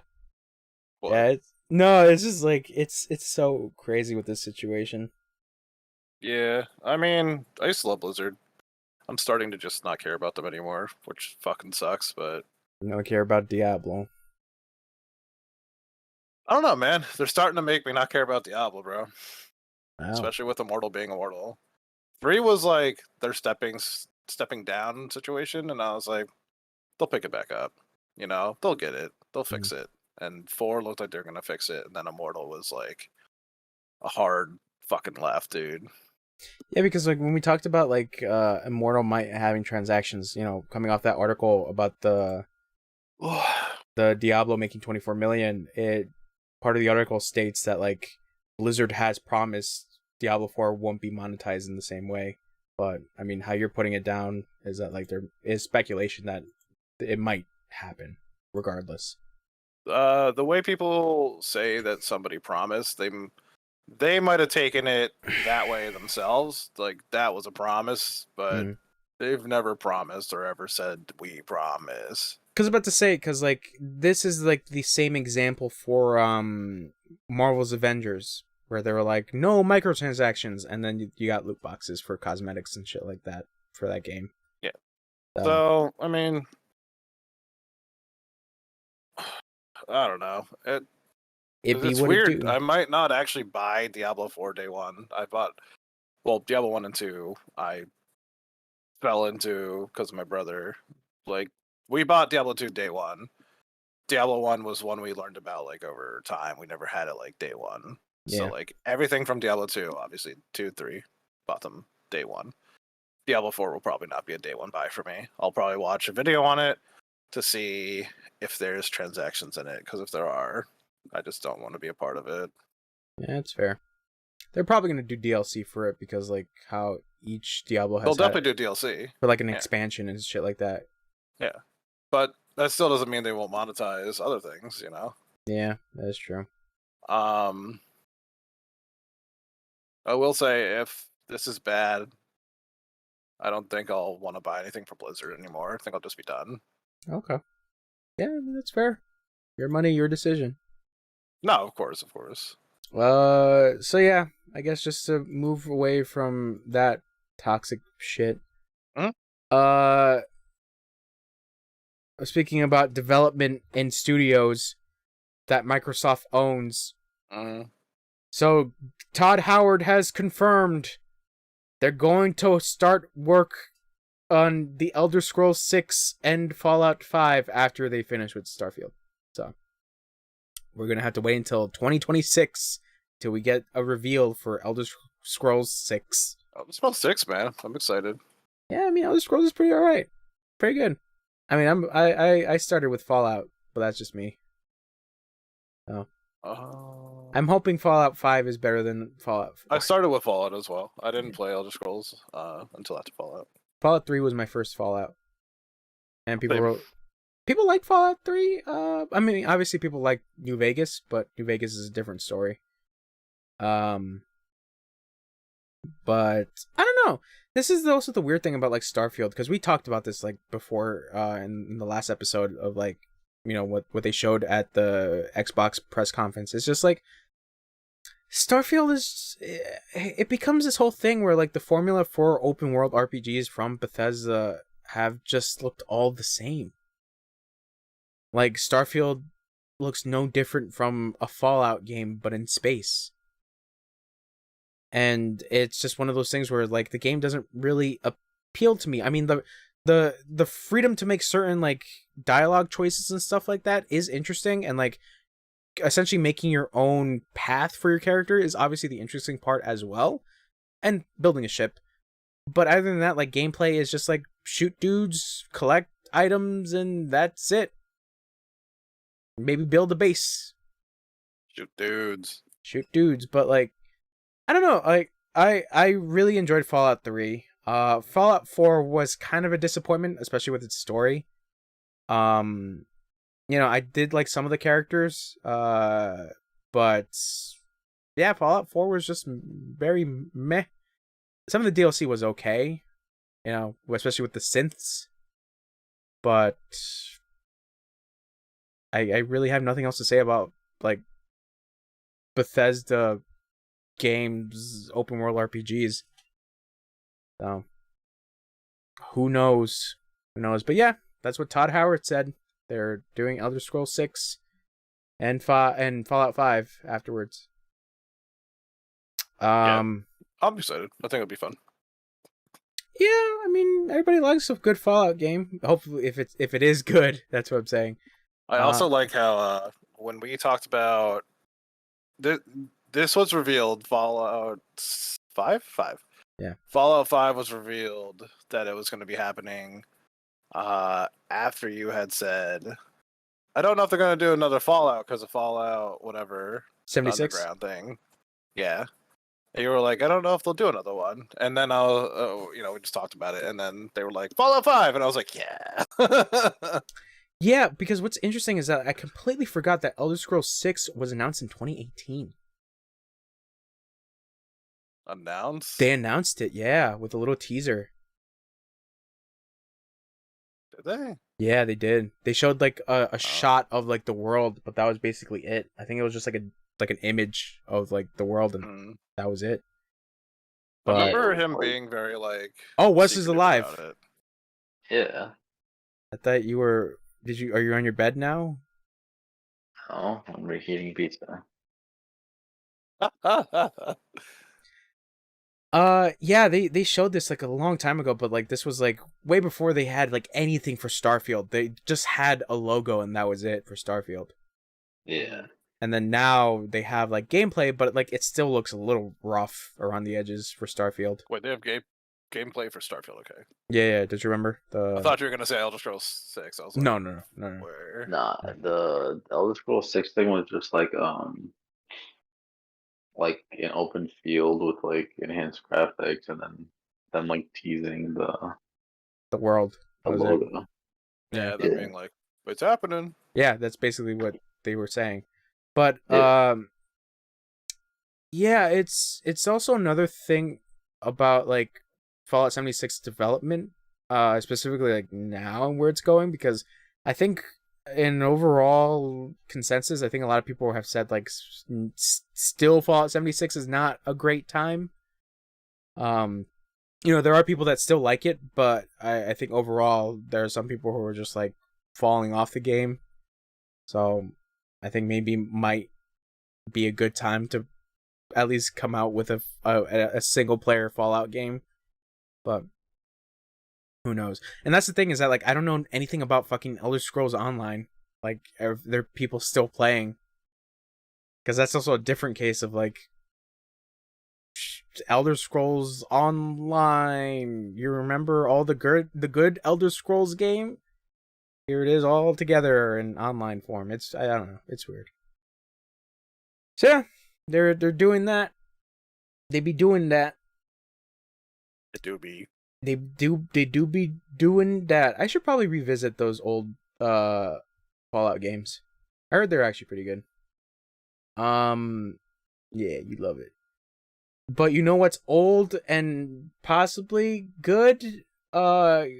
Uncharted is coming to Netflix in July. July 15th. July 15th. So you get to see Mark Wahlberg not punch an Asian person. So that's good. Yeah. Yeah, I don't know how I feel about this movie still. You're the one that watched it, right, Wesley? Yeah. Yeah. Was it good? It wasn't bad. Okay. Yeah. I'm excited to watch Tom Holland. I enjoyed it. Okay. I mean, they got What it Antonio was. Banderas. I like Antonio Banderas. Yeah. Yeah, I forgot about that. yeah, I don't know. I don't know. I guess I'll wait until it comes on Netflix, obviously, and then I'll come up with my own thoughts for it. But yeah, July 15th. It's also crazy because in this article from IGN, they also talk about like the Morbius shit and how Morbius got super memed and then went out for another release in theaters and it just fucking died. Oh yeah, we talked about this last week. Yep. Yeah, that fucking died. Yeah. Morbius, more like Lessius. Haha, Oh, got him. God. So yeah, after all that stuff, we come to a little thing from a tweet from Warrior64. He has basically put down a little bit of some stuff from an interview with Yoshi P about FF16. Basically breaking down some of the gameplay stuff. It was an interview with Game Informer, talking about the icon versus icon battle. So if you don't know what an icon is from 16, it's basically the big summon thing that you have. It could either be like Odin, Rama, Bahamut, and then you saw in that gameplay trailer, when was it shown? I think during the State of Play. Yeah, the State of Play. That they're having like this big giant fight. And basically Yoshi P has come out and said that each fight will be very unique. The examples used are a 3D shooter, a pro wrestling match, and Battlefield in another world. It's very interesting and very weird, but like the speculation a lot of people have is that like it's just a glorified QTE moment, which I don't know what to feel. I feel like if I were to see more gameplay of this, maybe I might understand. Maybe it might pique my curiosity or maybe lessen it, but like I said, I would like to see more gameplay of 16. The other thing that is also interesting in the decision that he decided to go with, the party members with your main character Clive, which is the main character's name, is going to be all AI. I think they did this in 15.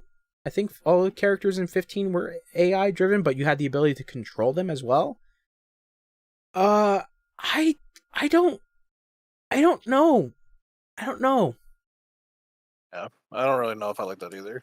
Yeah, because it's like, if you have like some control stuff with them, that would be kind of interesting, where you do like, I don't know, like a cool duo combo together, because obviously the game being action oriented. But like I said, more gameplay has to be shown. And this actually leads into the final thing. Well, not the final thing, but like the second to last thing, that the game is fully playable in its current state. It's basically done. The only thing they had to do is some fine tuning and voiceovers in other languages. But other than that, oh yeah, and music they still got to do. But the game is It's a lot of stuff still to do. it's still a good amount, but the game is playable regardless. Yeah. Yeah. So Just like I said, through a game with no music or talking. yeah, no voices. Oh man, that would be so weird. Uh, God, you just hear the sound effects of like clashing swords and like giant blasts, but like, It's literally just like foot click, click, yeah, that too. But click. like I said, I would like to see more stuff from the game. But we still have a good ways to go. And then the last little thing is you get a puppy, and it grows up to be a wolf, and it'll be part of your party, and his name is Torgal. Red 13's back again. Yeah, basically. Red 13. But you got little dog boy. Wolf. Yeah, so it should be interesting. Hopefully more gameplay by the end of this year, because obviously this game's supposed to come out next year in summertime. So fingers crossed. I'm hoping this is good. Obviously, a lot of people do really like Yoshi P's stuff, specifically his amount of work in Final Fantasy 14, because that guy has pushed that game so far. And specifically with the composer of Final Fantasy 14 working on the music in this game. If you guys listen to that fucking music from 14, it is the shit. It is so good. Just big recommendation, just listening to some of that music for 14. But yeah. Should be interesting. What are you guys' thoughts on 16?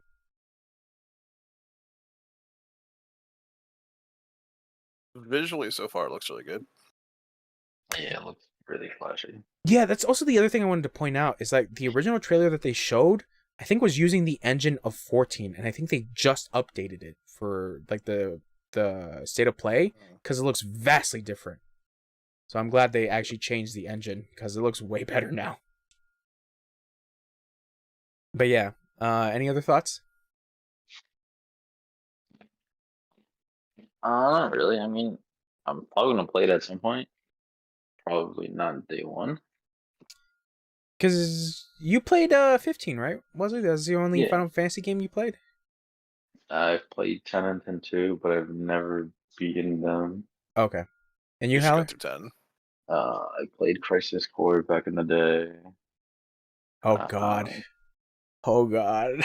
Give me flashbacks. Other than that, I think that's all I played. Okay. You, Haler? What Final Fantasy games have you played?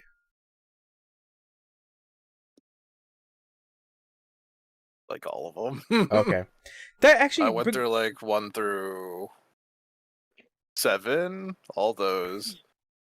I didn't want to try 8 and 9. I played 10. I played some of 10 too because it wasn't enjoyable. I played 13. The good one? Beat it because it wasn't enjoyable. The good one. I can't even say that with a serious face. I tried 14 a little bit. Played 15 a little bit. So far, like 15 wasn't too fun to me. I don't know. I couldn't really get into it, but 16 looks like it'll be fun. Yeah. I think the one thing I'm thinking about 16 after seeing the fights with the summons, I'm hoping that they're summons. I'm hoping you can summon them in fights to use them still. I would assume so.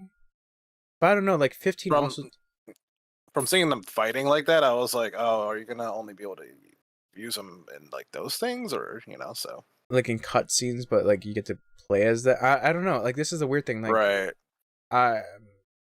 More gameplay, that's all it's missing. But like 15 had that, but 15 was weird because like they would be just random when you did the summons.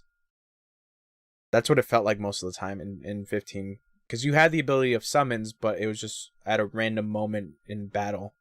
So yeah, the older ones, I want to say almost always had summons. Yeah, they did. Where they would just do a heavy amount of damage. I don't know. I always love that. Summons are a good thing. No, summons are fun. I remember playing original Final Fantasy 7, and I'm just like, yeah, summons are pretty good.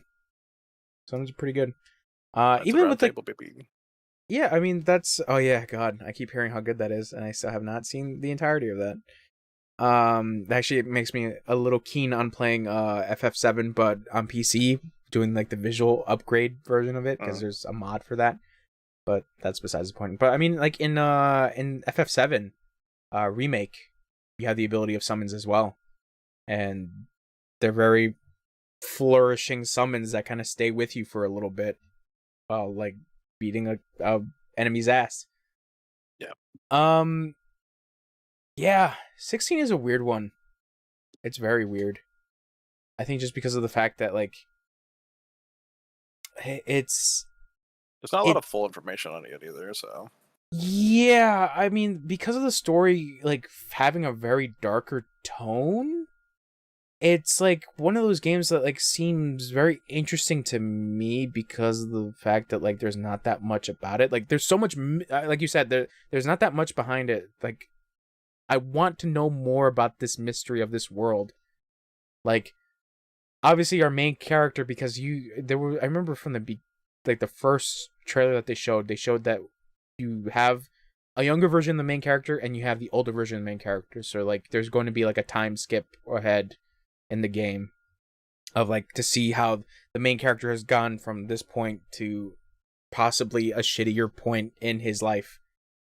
And that logo is still cool as fuck though. It's, Phoenix versus is it Ifrit? I think it's Ifrit. So yeah, more 16 hopefully. But moving on from that, so I watched the Dragon's Dogma and Final Fantasy VII anniversary videos. Did you guys check these out by any chance? Mm-hmm. Okay. So I guess we could talk about Dragon's Dogma for a little bit before we go to the actual thing, the other crazy thing. So this is also part of the reason why I went back into Dragon's Dogma to play it, because I've never really fully experienced the game. Now I'm actually kind of in deep with it. And like I said, I'm having fun with it, but the game's a little janky. Yeah, depends on you if you like janky games or not. But yeah, it was the whole presentation for the 10th anniversary was basically Itsuno talking about his love for fantasy worlds and like role-playing games and like the idea and the concept behind Dragon's Dogma, and then talking to other developers about like, you know, their ideas and thoughts behind when making Dragon's Dogma. It was very neat to see like also concept art for Dragon's Dogma as well. And then, you know, at the end of that little neat tidbit, we got a reveal through shirts. We got the confirmation of Dragon's Dogma 2. No gameplay, because they're literally just saying, we're starting development now, fuckers. And it's like, okay. Cool. And it's going to be using the RE engine, so, I mean, at this point, the RE engine is Capcom's proprietary engine that they're going to be using for basically everything until they do something else, because at a point, the Dead Rising engine was the one that they were using for like a good amount of Capcom games before they got to the RE engine. Because like, if you look at, I want to say, if you look at like Dead Rising 2, a lot of like character models and stuff like that, like the graphics seemed very similar to like Devil May Cry 4. So that was an engine that they were using at the time. That was, you know, what they had. But like I said, it's neat to see the RE engine basically being used for good shit, I guess. I don't know. I hope it looks just like the open world Sonic game. Yeah, and then you run right next to a deer, and it looks cool with Mario.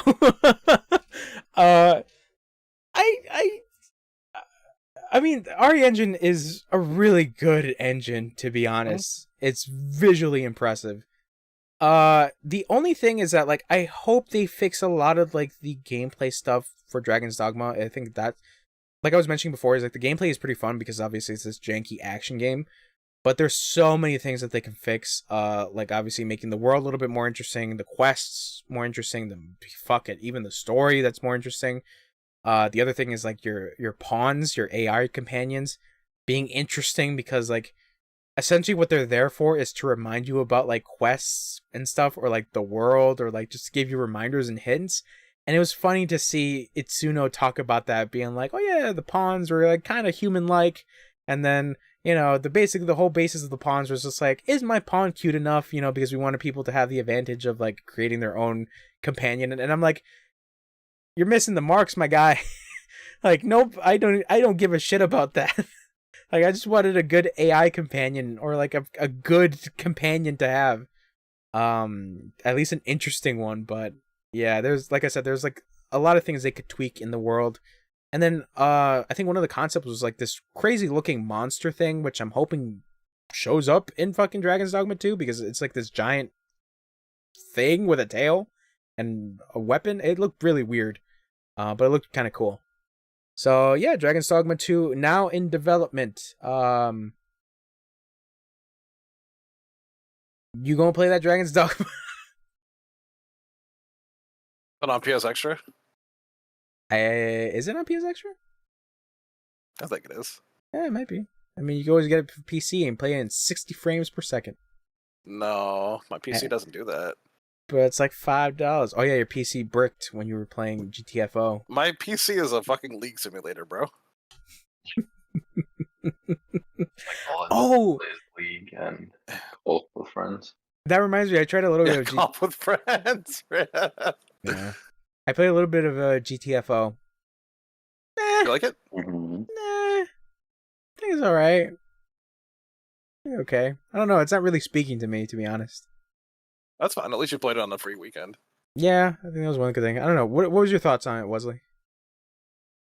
I only played the like pretty much like how to play Yeah, the tutorial. mission. Mhm. Yeah. I did want to get like into like the actual multiplayer stuff.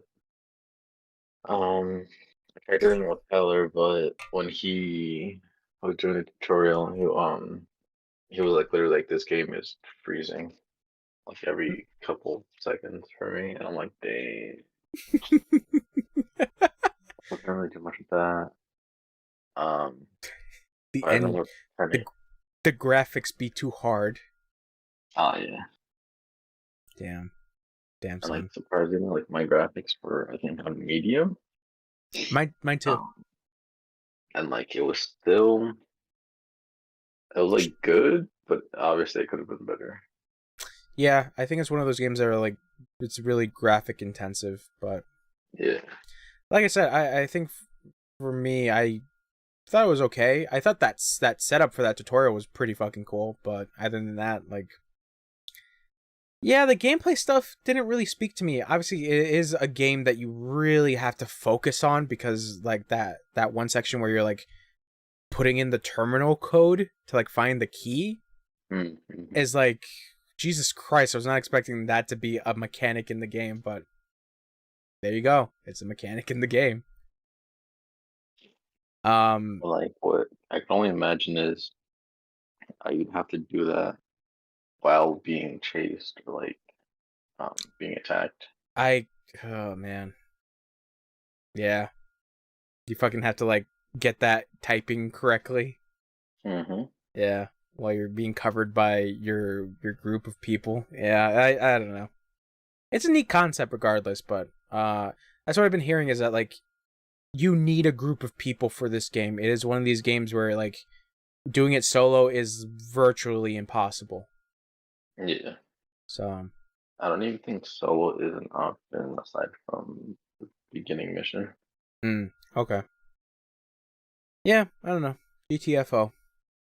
GTFO. But you know what? Cannot GTFO? The Final Fantasy VII 25th anniversary celebration. Oh my god. As someone that went deep into the Final Fantasy VII hole, this was a trip. This was a fucking trip. All right, I'm gonna need time to process this. All right, so, I think the one thing that they showed that was kind of neat was FF7 FF7 Remake is coming to Steam. It's already out on Steam. Already has a discount. But I don't know whether or not they fixed the issues of the PC version when it originally came out of on I was gonna say Steam, on Epic Games, because a lot of people were complaining about like some of the graphical shit that was going on with that game on PC, and it became a whole thing where that game kind of became mixed. But I mean, good that people can enjoy FF7 on Steam rather than playing a fucking Epic Store. Yeah, that's true. So yeah, it's I'm trying to think. Like, I still gotta play through that game, specifically the DLC, excuse me. Because I want to listen to that spoiler cast that Maximilian did with Easy Allies. But because like Maximilian dude is like the biggest FF7 nerd. He really loves that game. But it's interesting because, like I said, like as someone that was so curious about FF7 and like everything surrounding it, about like the other games, the mobile shit that was happening with it, fucking Crisis Core, Dirge of Cerberus, fucking even Advent Children. It's a fucking trip, man. It is a trip. It's crazy to think about that. Like it's not as it became as goofy as Kingdom Hearts, to be honest. What, you're about to say something? You about to disagree with me, bruh?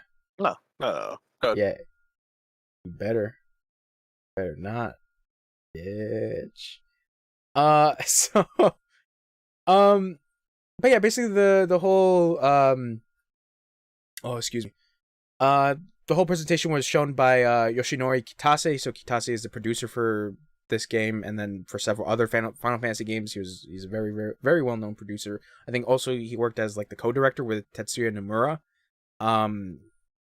So yeah, he was showing off a lot of the stuff of Final Fantasy. They showed off merch, so you can get a ring, a bracelet, some figures, a clock in the shape of the Buster Sword. That looks neat, I guess. You like that shit, bro? I like the figures. The figures look cool. And they also showed vinyl for the 25th anniversary playlist, which I don't know what songs are going to be on there, but they're going to be songs on a vinyl. And then they showed off season 3 of Final Fantasy VII First Soldier, the battle royale game that I completely forgot about. That's just on mobile devices. So I get mobile games. And then after that, another mobile thing that they showed is Ever Crisis. I believe that's what it's called, right? Ever Crisis, which is basically like the little mobile versions of Final Fantasy VII and Crisis Core. But I don't know what this game is, because the first thing that they showed is a line saying another possibility for a remake. And then at the end of this, they showed Sephiroth, but then showing two different another character like merging with Sephiroth. I don't know what that was about. But then a closed beta is happening for it. So, like I said, I have no idea what this game is. The one neat thing is that, like, when you get into combat, it goes into, like, FF7 remake-ish graphics. But it's not necessarily turn-based. It looks more action-oriented, so... Like I said, I have no clue what the fuck this game is. Ever Crisis. And then this is where I went fucking nuts. This is where I started to lose my mind.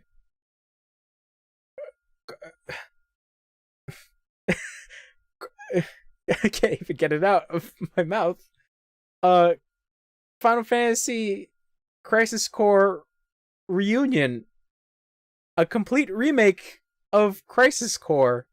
Still keeping that fucking slot combat. Jesus Christ. It looks cool, I guess. It's also weird that it's coming out on the Switch. That's also something that I was not expecting, but I think also on top of that, the fidelity for the game looks a little weird because like it is using the same styling as the remakes, but there's something about it that looks a little downgraded. I think because of the fact that I think they just might have taken the PSP game and just like overlaid it with the newer visuals. So yeah, there's that going on with Reunion. But I can't believe this game is actually coming out because of the whole fucking Gact bullshit. I wonder if Genesis's face has changed at all. It doesn't look like it has changed, but like, what the fuck did they do with Gact? How did they get away with this? Is Gact part of Square Enix? I mean, he's technically part of the Final Fantasy lore. But yeah, Crisis Core coming out with a remake. My only hope is that if they do the ending, they better have that fucking song by Ayaka called Why, and it better be in this fucking thing because I love that song. It's so good. It's so good, especially in that final moment where like Zack is talking to Cloud and he's like, "Carry on your dreams," and Cloud just yelled into the sky, and then you just hear this song go on, and then fucking Zack is turning into an angel. He's like, I've always wanted wings. I always wanted to fly. And I'm like, this is so stupid. Why? And I'm like, yeah, that's good shit. So yeah, it's coming out this winter. And then I started to lose my mind even more. They showed the sequel to remake Rebirth. Get hyped for Rebirth. Yeah. This is part 2. This is part 2. Final Fantasy VII Rebirth. So they showed Cloud walking with Sephiroth, which I'm assuming is the flashback portion of the game. When they go to Nibelheim and they explore the reactor and like go up the mountains and stuff like that. And then they showed, a couple things are going on with the whole thing. Some images saying what's Sephiroth's endgame. The whole thing of Cloud not remembering things correctly, obviously, when talking to Tifa. And then the biggest thing was what happened at the end of 7 Remake. Cloud and Zack getting out alive together.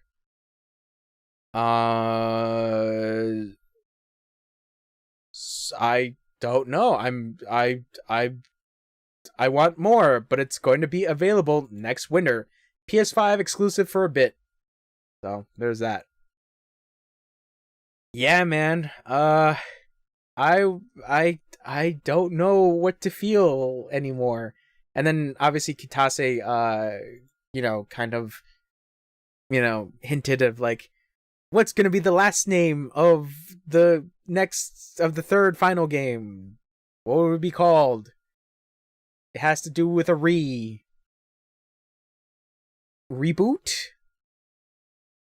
Reboot. Redo. Reuse. Yes. That goes into recycling and they're Refuse. Refuse. Reignite? Get the fuck out of here and make a better name. Reno.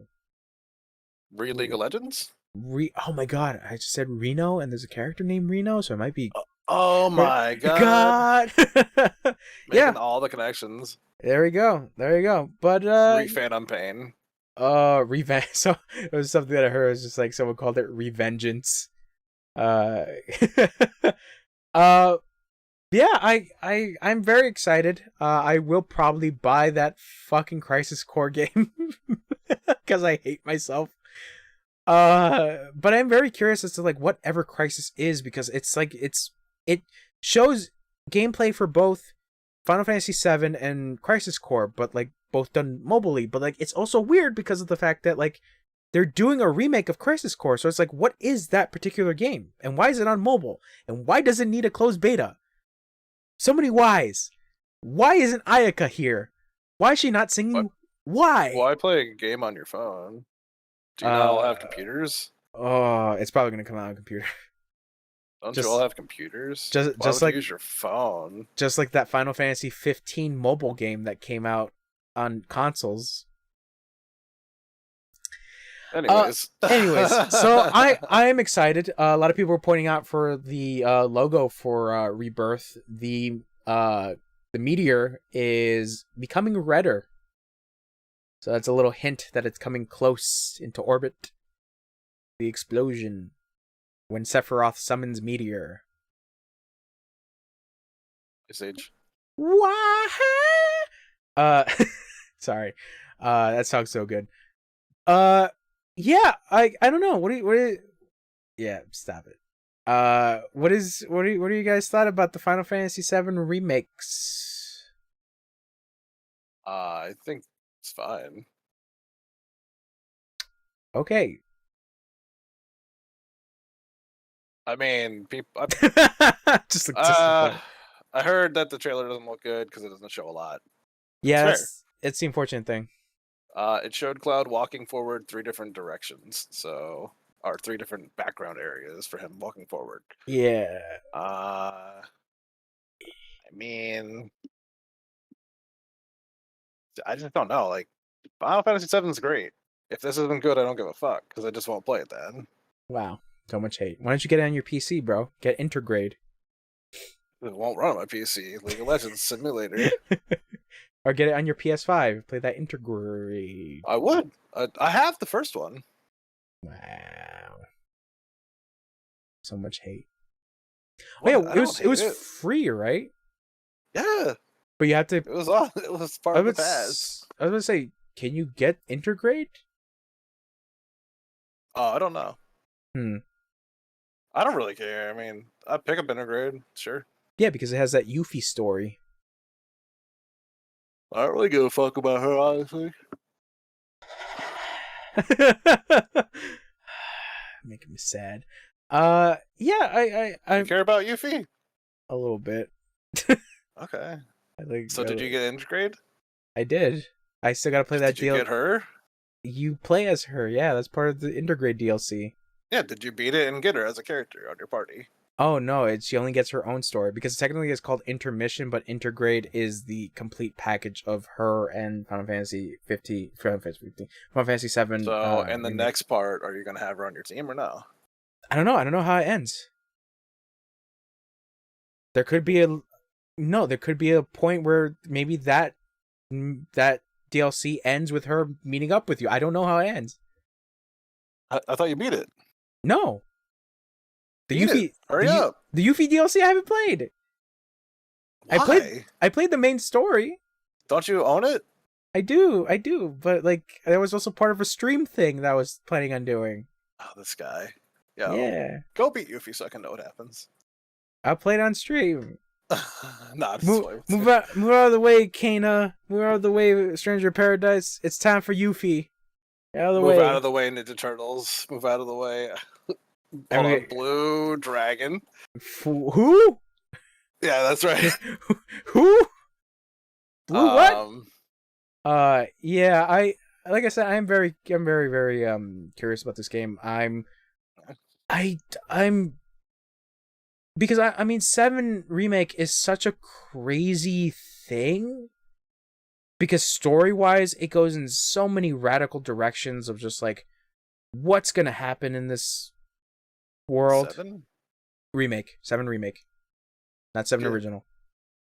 Because obviously you have the timeline of 7 original, but then you have remake where remake follows the same path in some sections, but then there are certain things where it's just like it diverts from its path, and that's kind of the whole point of the story itself, where it's just like things are starting to change for some reason, and like could it be because Sephiroth is fucking up with shit at this point? So yeah, like I said, I'm very interested. I'm hoping you get Yuffie. I'm hoping you get Sid. I'm hoping you get Vincent Valentine. You know, the cuck immortal man. Love Vincent. Oh, Vincent. Who knows? Maybe we might get a Dirge of Cerberus remake. Oh, don't tease me on that one, bro. I love that game. Do you? Oh, I loved it. Yeah, God, I could not with that game. I had a lot of fun. It controls like ass. Controls Not so when it bad. came out. Yeah, that's fair. When other games were controlling like that, it was fine. I mean, Devil May Cry came out before that. And Devil May Cry 1 was a better controlling game than that. Yeah. Yeah. Yes. Yeah. But I mean, if they do Dirge of Cerberus and make it way better, I mean, I might as well try. They won't. They won't do it. That's not going back. And it's funny because like part of the anniversary celebration, they like showed clips of like specific games, and like you see Dirge of Cerberus, and I'm like, God damn it, like Jesus, who remembers Dirge of Cerberus? Yeah, I'm looking forward to remake. Like I said, I do want to go back and play the original Final Fantasy game just with the PC mods in it. And yeah, I gotta eventually stream Intermission so I can play as Yuffie just to get that story, because like I don't know how that ends. I think Yuffie gets there before the plates fall. I think that's the whole gist of that. I remember her being outside in the jungle. Oh, in the original story, yeah. So maybe I think it probably Rebirth. She probably shows up in the jungle at some point because she's the one that's stealing materia from you. So, but yeah, that's what I'm saying is that like when they showed Intermission, the trailer for it, they already showed that she was already in Midgar, not Midgar. She was already in the city. So, I think it is before the plates fall, because I think that was the whole gist of that mission, was just her preventing the plates from falling. Yeah. But I don't know. Like I said, I still have to play through that. So look out, everybody. I'm going to be streaming Intermission at a point. Not today. Maybe not tomorrow. Someday. Yeah, just some cool stuff, I guess. But I think that's where we can end it for today with the cool stuff. Yeah. Yeah. So get hyped for Final Fantasy VII Rebirth. Yeah, Skate 4 is probably the thing you should wait for, but you know. What if Cloud is in Skate 4 and he does a sick kickflip off his Buster Sword? I'm buying that game. Yeah, I would buy that game too. I'd buy that game too. Oh, all right. Bye. Yeah, bye. All right, Wesley, you still on mute. Bye-bye. Bye, Wesley. Bye, Wesley. I think he's sleeping. Or he's eating his pizza.